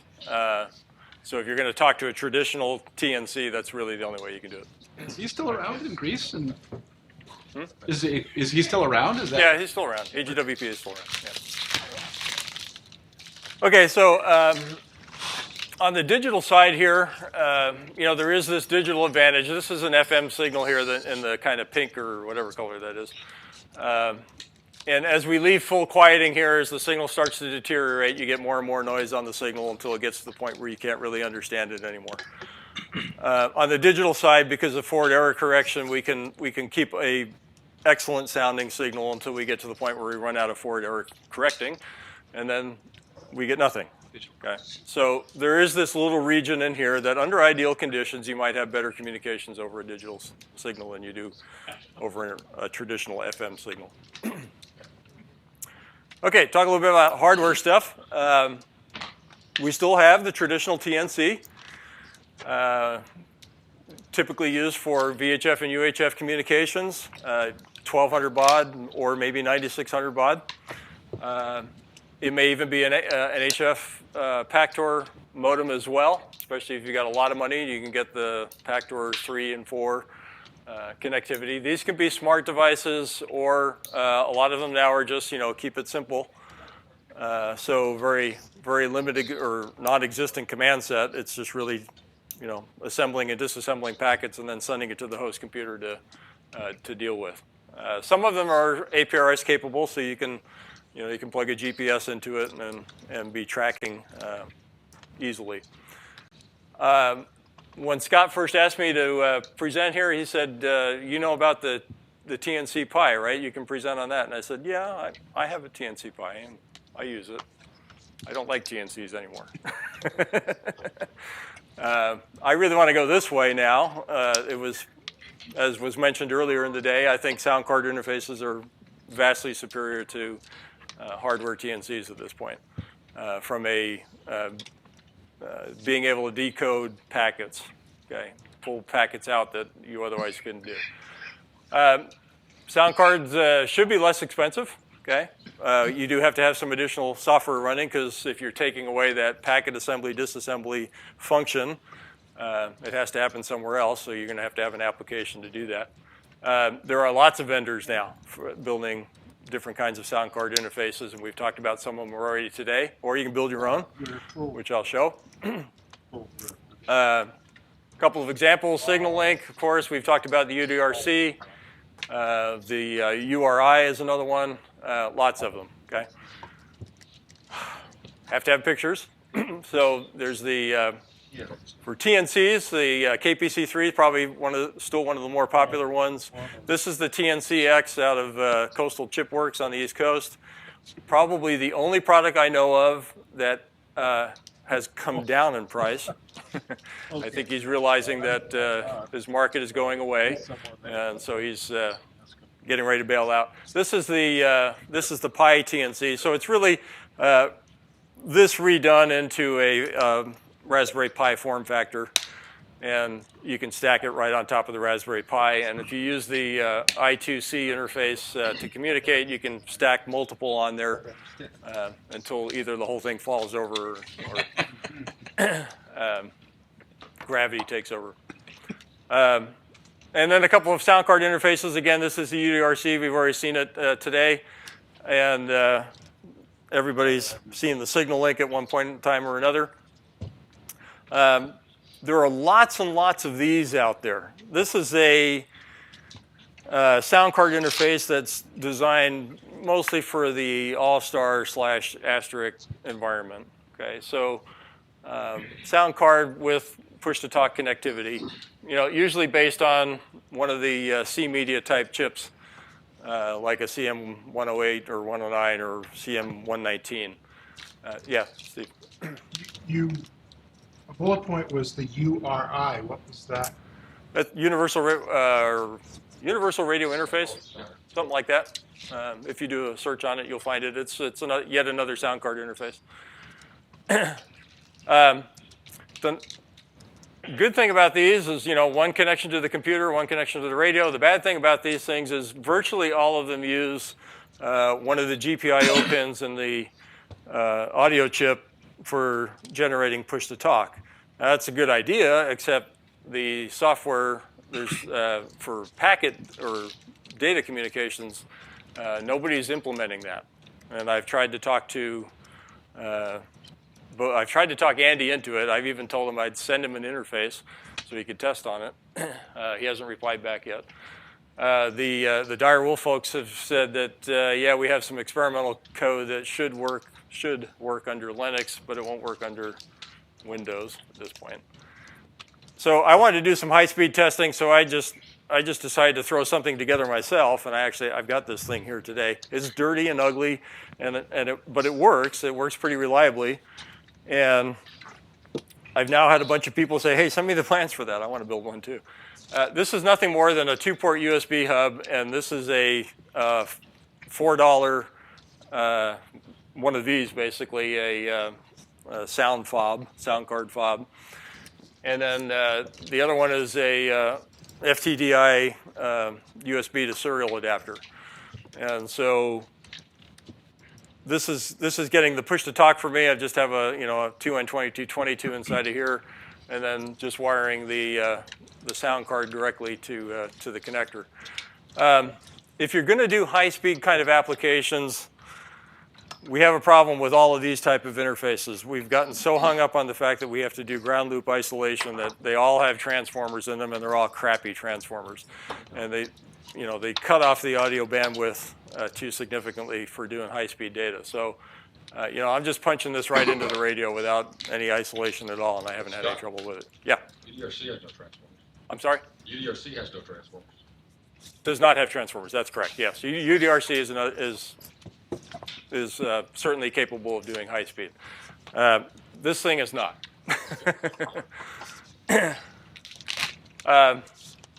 So this thing actually worked pretty well. I got it up to 9600 without any trouble at all. And it cost me all of about $15, $20. Yeah. But I did have the connector in the box and the junk stuff out in the garage. This is another interesting one that's not really available yet, may never be available, may be available soon.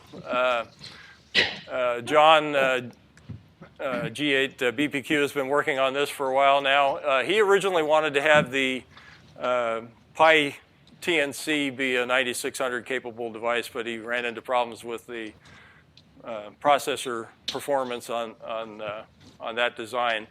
So what he's got here, this is basically just an op amp and a digital volume control here, and then a couple of capacitors and resistors. This is a teensy 3.6 microcontroller that's sitting on top of it. The whole thing is Pi format, so this will sit right on top of a Raspberry Pi, and he's using. It's not a sound card interface. He's using the ADC and DAC pins on the teensy to do the data in and out. You can't really see it on this one, but there's actually two cards here. That one underneath there is a Pi 0. So he's running. This is a BPQ node here running on that device. And he recently added this little constellation on here. So he is doing ARDOP over this. And so for that, you want to be able to see the constellation. So he's got a display there that you can add on there as well. I talked to John earlier this week, and I said, so when is this going to be available, and how much is it going to cost, and all of that stuff. And he said, I don't know yet. I haven't figured all that out. The other John Hansen, who does the TNCX, showed some interest in perhaps picking this product up. So they're kind of negotiating that, and maybe this will become a real product, maybe it won't. He's going to send me a couple of the boards, and I'll tinker with it and see how it looks. He's really looking for a standalone solution for ARDOP, but he also said it should run well at 9600 on AX.25 as well. And then the WinLink development team is working on something. They haven't released any information about it, but they do say, so the rumors are anyway, that it is teensy based as well. It will certainly do ADROP, maybe other protocols. Okay, it will certainly be supported by WinLink Express and RMS tri-mode and maybe some other things as well. We don't know what it's going to cost, but the rumors are that it will probably be out sometime in 2017. So stay tuned to be amazed. I stuck this up here just for fun. Is there a place for this in your EOC? So this is the Blue DV. One of the many digital voice hotspot type devices. So this plugs into either a Raspberry Pi or a Windows machine, or the Bluetooth connects to your phone and provides a hotspot. And we can connect to D-Star systems, Fusion, DMR, P.25, and whatever the other flavors are. I think there could be a place for this in the EOC. It would be real handy for me if we can get connectivity to the broader community out there that are on repeaters and all, and I can be walking around the EOC with my D-Star handheld and have very good coverage into my little hotspot in the EOC. I don't know. I'll experiment with that over time and see. Next time you invite me, I'll tell you if I thought it was a good idea or not. Switching to the software side, WinLink servers. We have the traditional RMS packet, RMS tri-mode. Those are Windows-type applications. Linux does have an RMS gateway. And then, of course, BPQ32, multi-platform Node, Gateway, BBS, Swiss Army knife, whatever you want. And then on the client side, of course, WinLink Express, Airmail, still out there. I don't know why anybody would use it at this point. Outpost is still out there. And then if you really wanted to run command line, you could bring up EasyTerm, and you can still run command line into WinLink. I don't recommend this, but it can be done. Again, you're going to need, if you're using a sound card type interface, you're going to have some kind of a software modem or software TNC. Probably the two most popular ones right now are UZ7HO sound modem, and he also has a high-speed version of that. That's Windows only, really dead easy to set up if you're in the Windows environment. And kind of, for EMCOM, we need solutions like that because we've got EMCOM people who've got a laptop and a radio, and I need to be able to easily plug these things together and have a GUI kind of thing that I can connect with. Direwolf is the other one, multi-platform support. Both of these two are really good packet decoders. I mean, they vastly blow the doors off of any hardware TNC. We do have WinMore in WinLink Express, which will probably soon be replaced by ARDOP. ARDOP is kind of still in beta. They're doing mostly HF testing, but I think we'll probably see optimization for other operation at some point in time. Please move beyond 1200 baud. Have we done 1200 long enough? I think we can move beyond this now. FLDigi, of course, multi-platform support there, and I did mention that AGWPE is still out there. I don't think he's doing any real development on it anymore at this point. Speaking of ARDOP, the protocol design, open source. We want to see it get multi-platform support.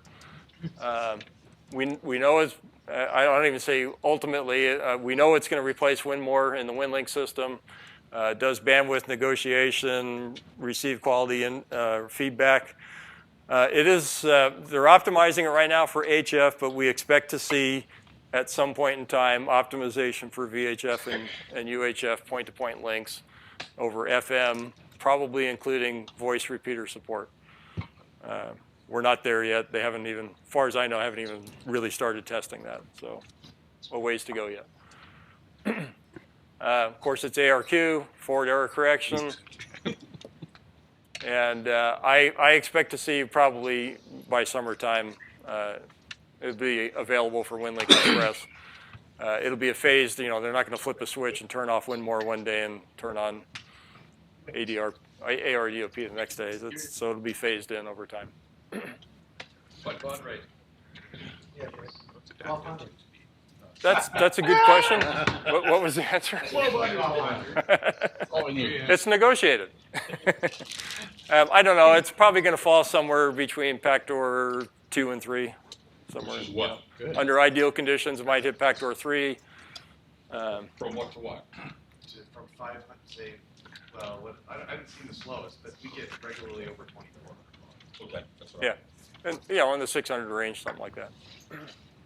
Question in the back. Maybe I shouldn't ask this question, but you haven't mentioned Codec 2 yet. Well, that's true. I haven't. I was being half facetious. So a comment to that. Okay. Codec 2 is a compression algorithm. It's not a modem. Yeah. No, but So you have to put it over a modem. Yeah. And it's a digital voice platform. I don't see it penetrating EMCOM at this point. Now, I won't say that it won't someday in the future, but at this point, I don't see any penetration at all. is that why just because of the market and usage has not gotten there yet? It's too much experimental at this point. Yep. So, given this thing, you like the sound card interfaces because they're better. And high threes in their performance. That means you could go build your own $38, $40 TNC using one of these software packages Yeah. in a sound card. Yes, I think so. Is there any advantage to doing that over throwing it into your What was the question? Yeah, it can be. You have to repeat it probably. Yeah. Could you give him the mic?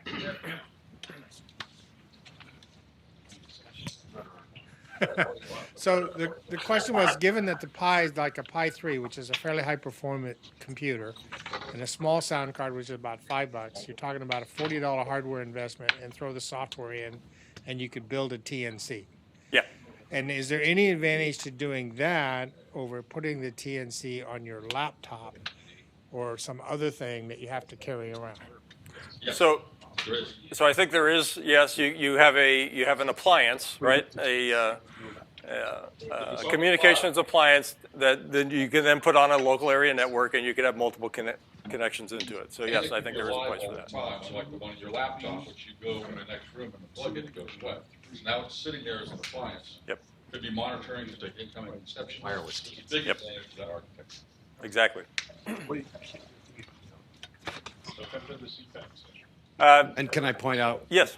That's one of the things that's on the table. Exactly that. Oh, okay. So this is Andy's sound modem and high-speed sound modem. I just want to point out that he's got a lot of options here, and I played with some of these. I have by no means all of them, but you know, we were very successful. Some of us in this room, in fact, playing with QPSK AX.25 at 4,800 baud using off-the-shelf radios, nothing fancy at all. And with that ugly interface that I've got sitting right here, I was doing you know, FSK 9600 very reliably, sending large files back and forth between my house and the Auburn EOC with virtually no retries. So Over what radio link? I'm sorry? Over what radio link? So on 2 meters, on simplex 2 meters, about a 6-mile path through a lot of trees. So a lot more for me to experiment with here, but you know, and Dire Wolf is the same way. We've got different options here. So please, can we get off at 1,200 baud now? This concept of KISS over TCP seems to confuse some people. I don't. So I was asked to throw a slide in here, but basically this is supported by UZ7HO, Dire Wolf, FLDigi, and of course BPQ32. So the concept is you have a KISS interface, a KISS-like TNC, only we're running it over an IP network.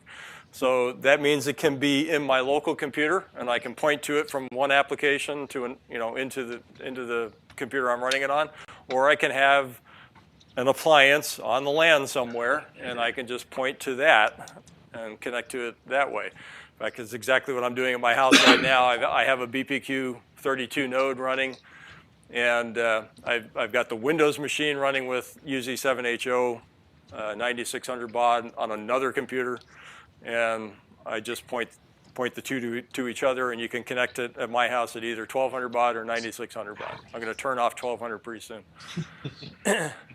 So again, you know, a network appliance, right? This is all there is to it. This is within UZ7HO saying turn on the KISS server port and pick a port number. That's the default. And then this is WinLink Express. So I just say this is a KISS type TNC using TCP on my local host on this port. Okay.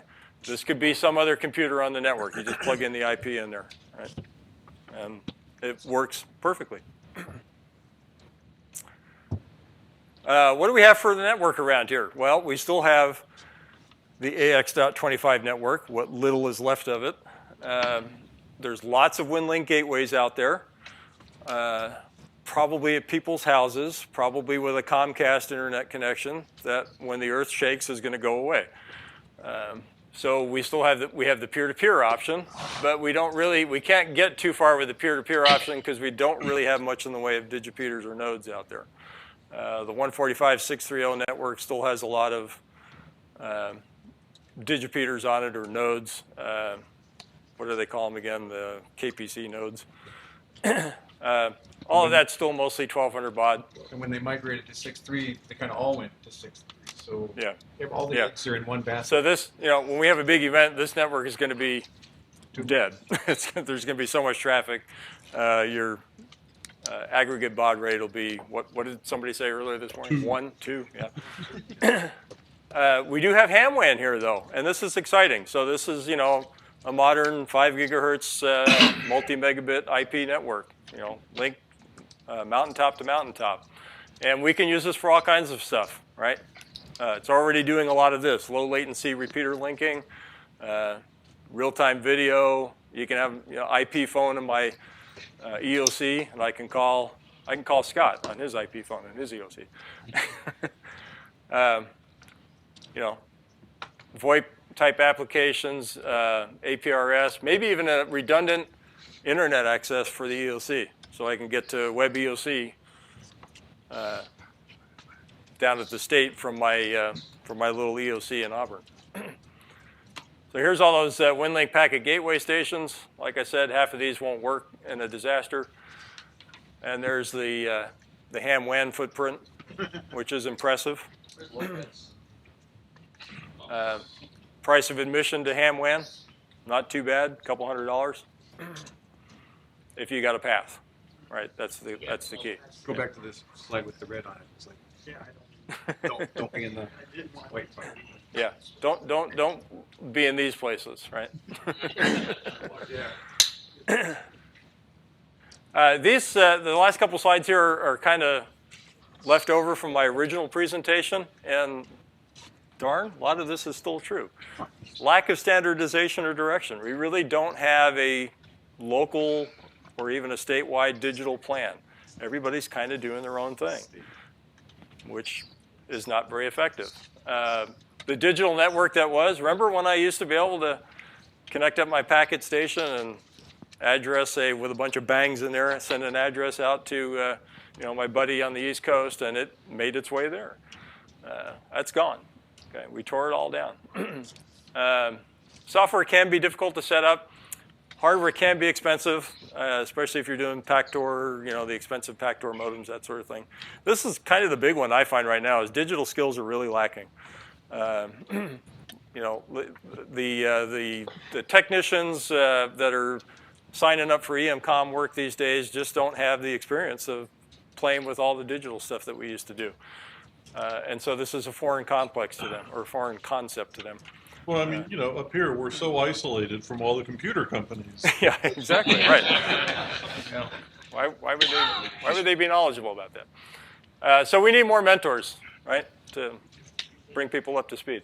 So Auburn was kind of the center of the universe for like TCP/IP training and stuff for a while. Can we get that back? Yeah, sure. It was good. And what we need, a reliable network, countywide, statewide, okay, links out of the area, something faster than 1,200 baud, please. A common system of exchange information. Maybe this is WinLink. I don't know. Maybe that's not the best thing, but we can implement this pretty quickly. So why not? Something small, something portable, something cost-effective.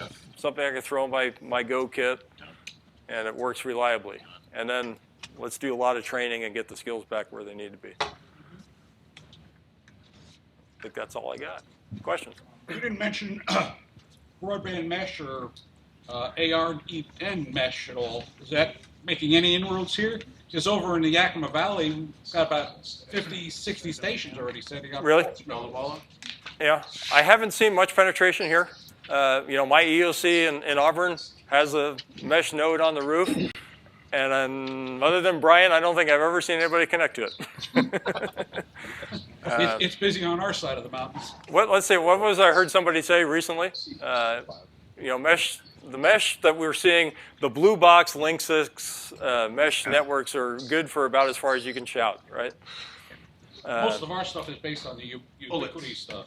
Yeah, I mean, I'd much rather see us go towards ham WAN and link up our mesh stations is together. cheaper. Mesh gets down at the corners that just a hilltop-based system doesn't. You had a lot of white space on that map. Yes. It's got tunneling too. Okay, let's see. You first. You mentioned APRS in the context of location data. Yep. APRS now doesn't stand for Automatic Position Reporting System. It stands for Automatic Packet Reporting System. Yes. It does have messaging facilities, and it's used a great deal by SOTA activators.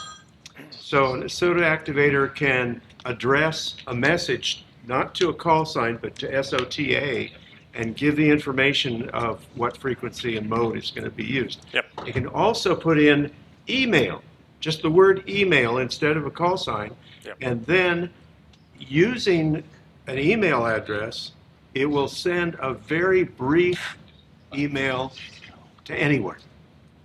And that's an extremely powerful facility for emergency communications. Now, APRS is most effective on mountains because you have line of sight to many, many more APRS stations. Yeah, It except for does then you not- get into the hidden terminal problem, but okay. That's right. Yeah, sometimes there can be too many. Yep. That's right.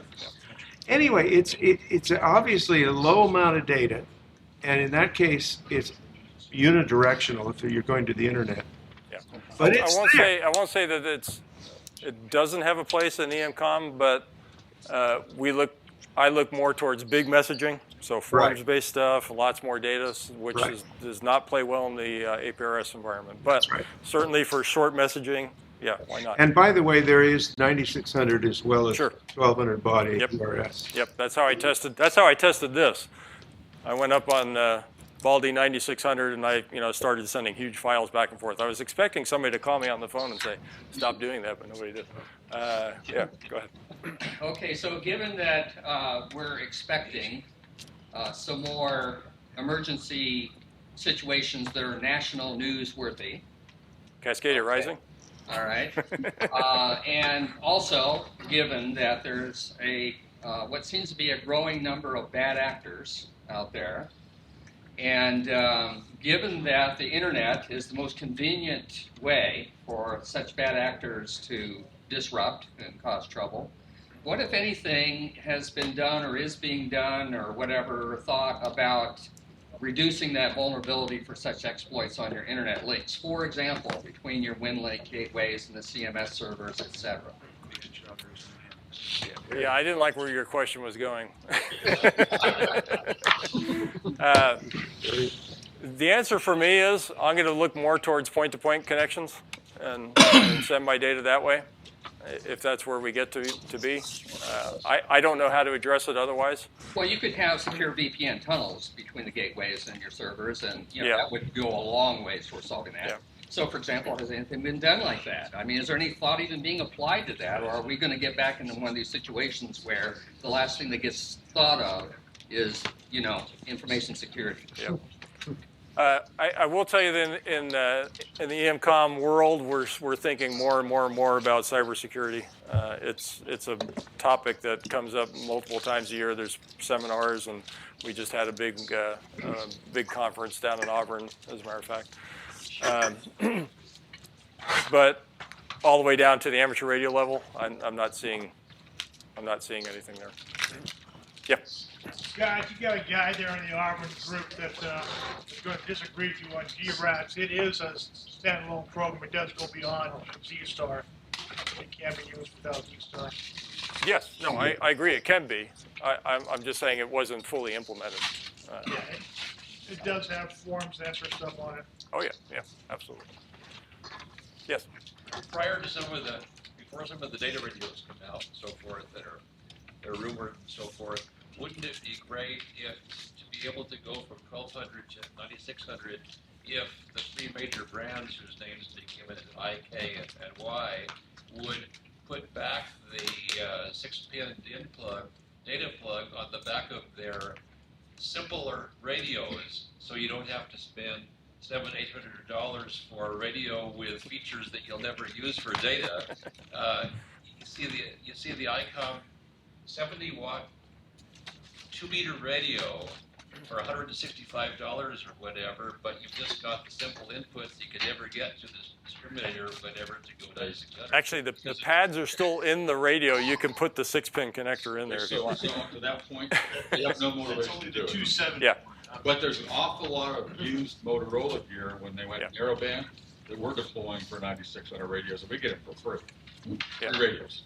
Yeah. They have connections to the back. Yeah, I mean, there are other options. I think the reason why the manufacturers are taking that away is they want to drive you towards their digital solution, be it D-Star, Fusion, whatever Elinco comes out with. So anyway, it's a difficult path for Yeah. off-the-shelf stuff to Yeah. go from 1200 to 9600, unfortunately. I don't know. I wouldn't say that it's a difficult path. Off the shelf. Like Brian said, there are other options available. By the way, if anybody wants a couple of old Motorola radios, let me know. I need room in my garage. I'm running out of space. Is there a question over here? Yes. Any work as we pay all this $230 million for the new 800 megahertz system to co-locate any other facilities with that to add more redundancy to that system? You mean amateur radio based? Yeah, It's like not gonna happen. WinLink or Echo. It's not going to happen. Well, that's our tax dollars at work. We're there. The W7AW repeaters on a city tower with their power. I would say work with your local municipality. I mean, they can help you. If you can make it happen, great. But I don't see it happening, at least not in the new sites. Yeah, what we're seeing more and more is that stuff's going into rented space from people that are only interested in collecting rent. Yeah, exactly. Other questions? Well, I know you all want to get a prize, right? These are not prizes. These are mine. I'm taking them back with me. We're about to give away. Thank you very much.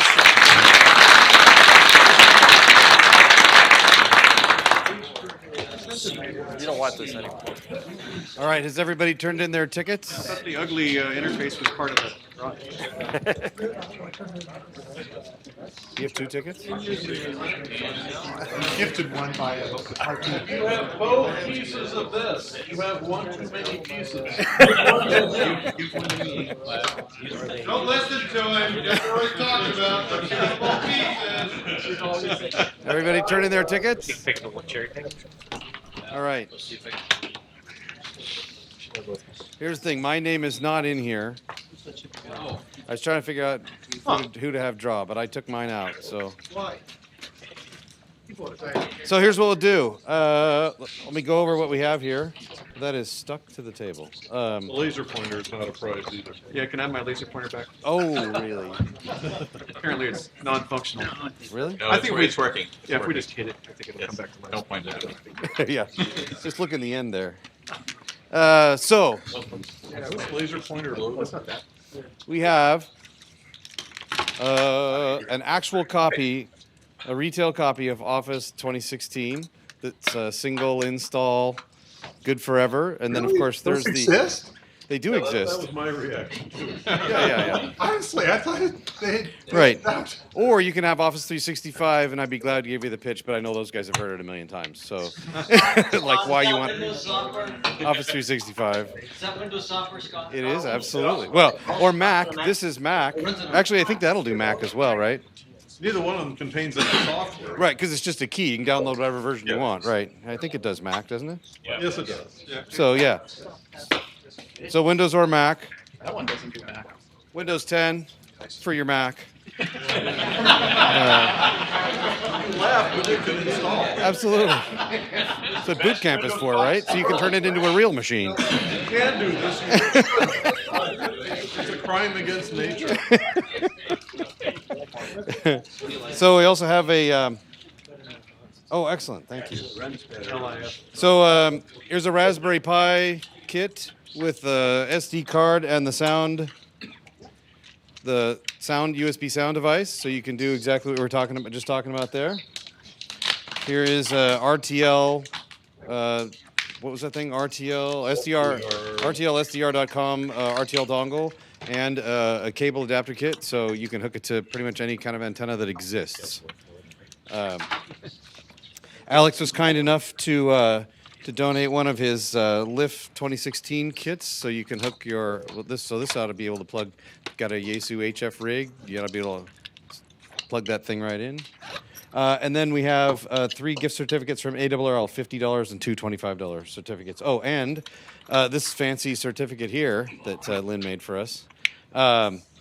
N3FJP software that he makes a bunch of logging software, contest logging things. This is the logging software that we use every year for a field day. The field day logger is a fantastic field day logger. Anyway, this is the whole suite of software available. If you take a picture of that license code, we can all use it. Yeah. So, I don't have a drum roll.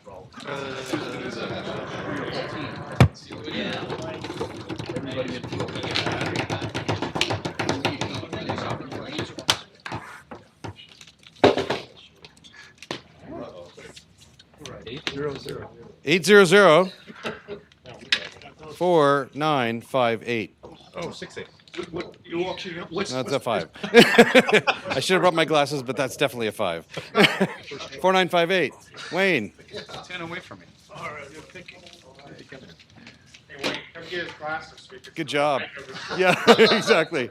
So I can read your number correctly. Is that it? That's right. I'll take that. And your choice.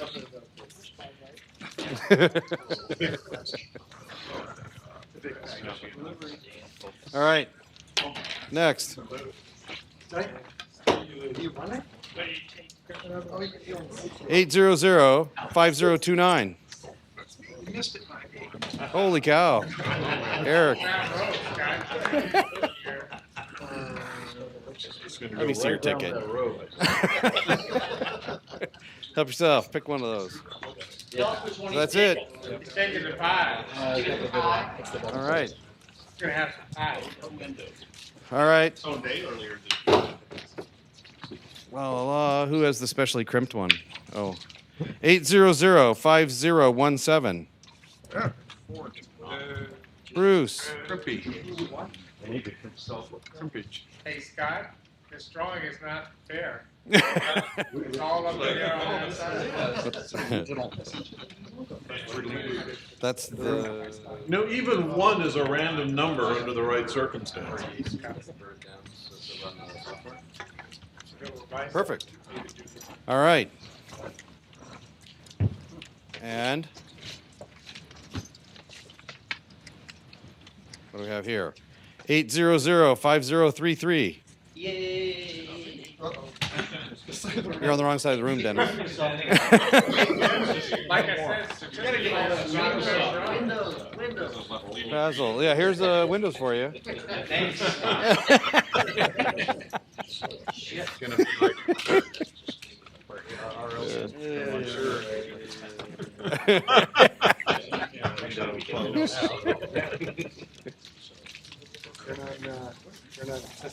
It's just $50 from the ARRL, so I think you can apply it to virtually anything. Yeah, virtually anything.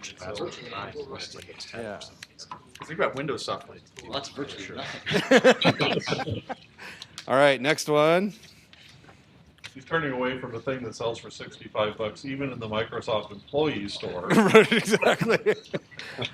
800-5016. There's somebody on this side. I'll trade you. I like to think of it as the right side. There you go. Oops. Push that up there. All right. Let's see what else we have here. All right, I'll do the crimped one. Let's see who did this. 800-5027. Kelly. Make it worth your trip. Did you come down from Point Roberts today? Ugh. 5:30 this morning. That was earlier than me. All right.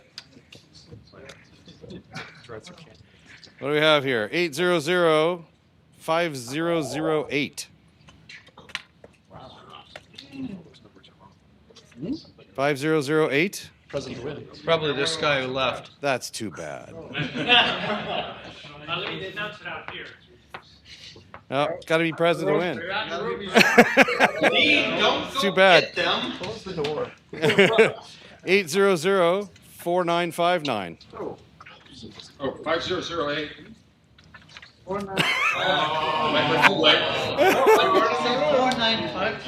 4959. Is that you, Alex? Me. Oh, well. Yeah. Come on up. I give it to Brian. Alex is first, though. You lost your turn.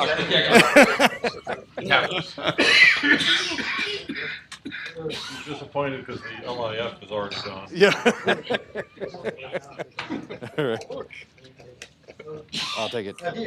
You put it back in. There. Jeremy, I got your prize. Yeah. You got me a copy of it. All right. Well, that's a good call sign. 800-4994. W6 ohm. OHM. No? Oh, that's too bad. 800-4966.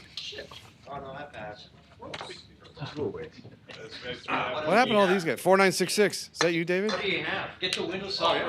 I already have that. Yeah, he's the one that bought the Windows software. And 3FJP and ARRL.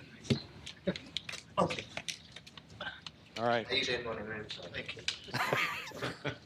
Yeah, I like that stuff. 800-4999. What's my ticket? No? There you go. 4999. 800-4952. Woohoo, Steven. There you go.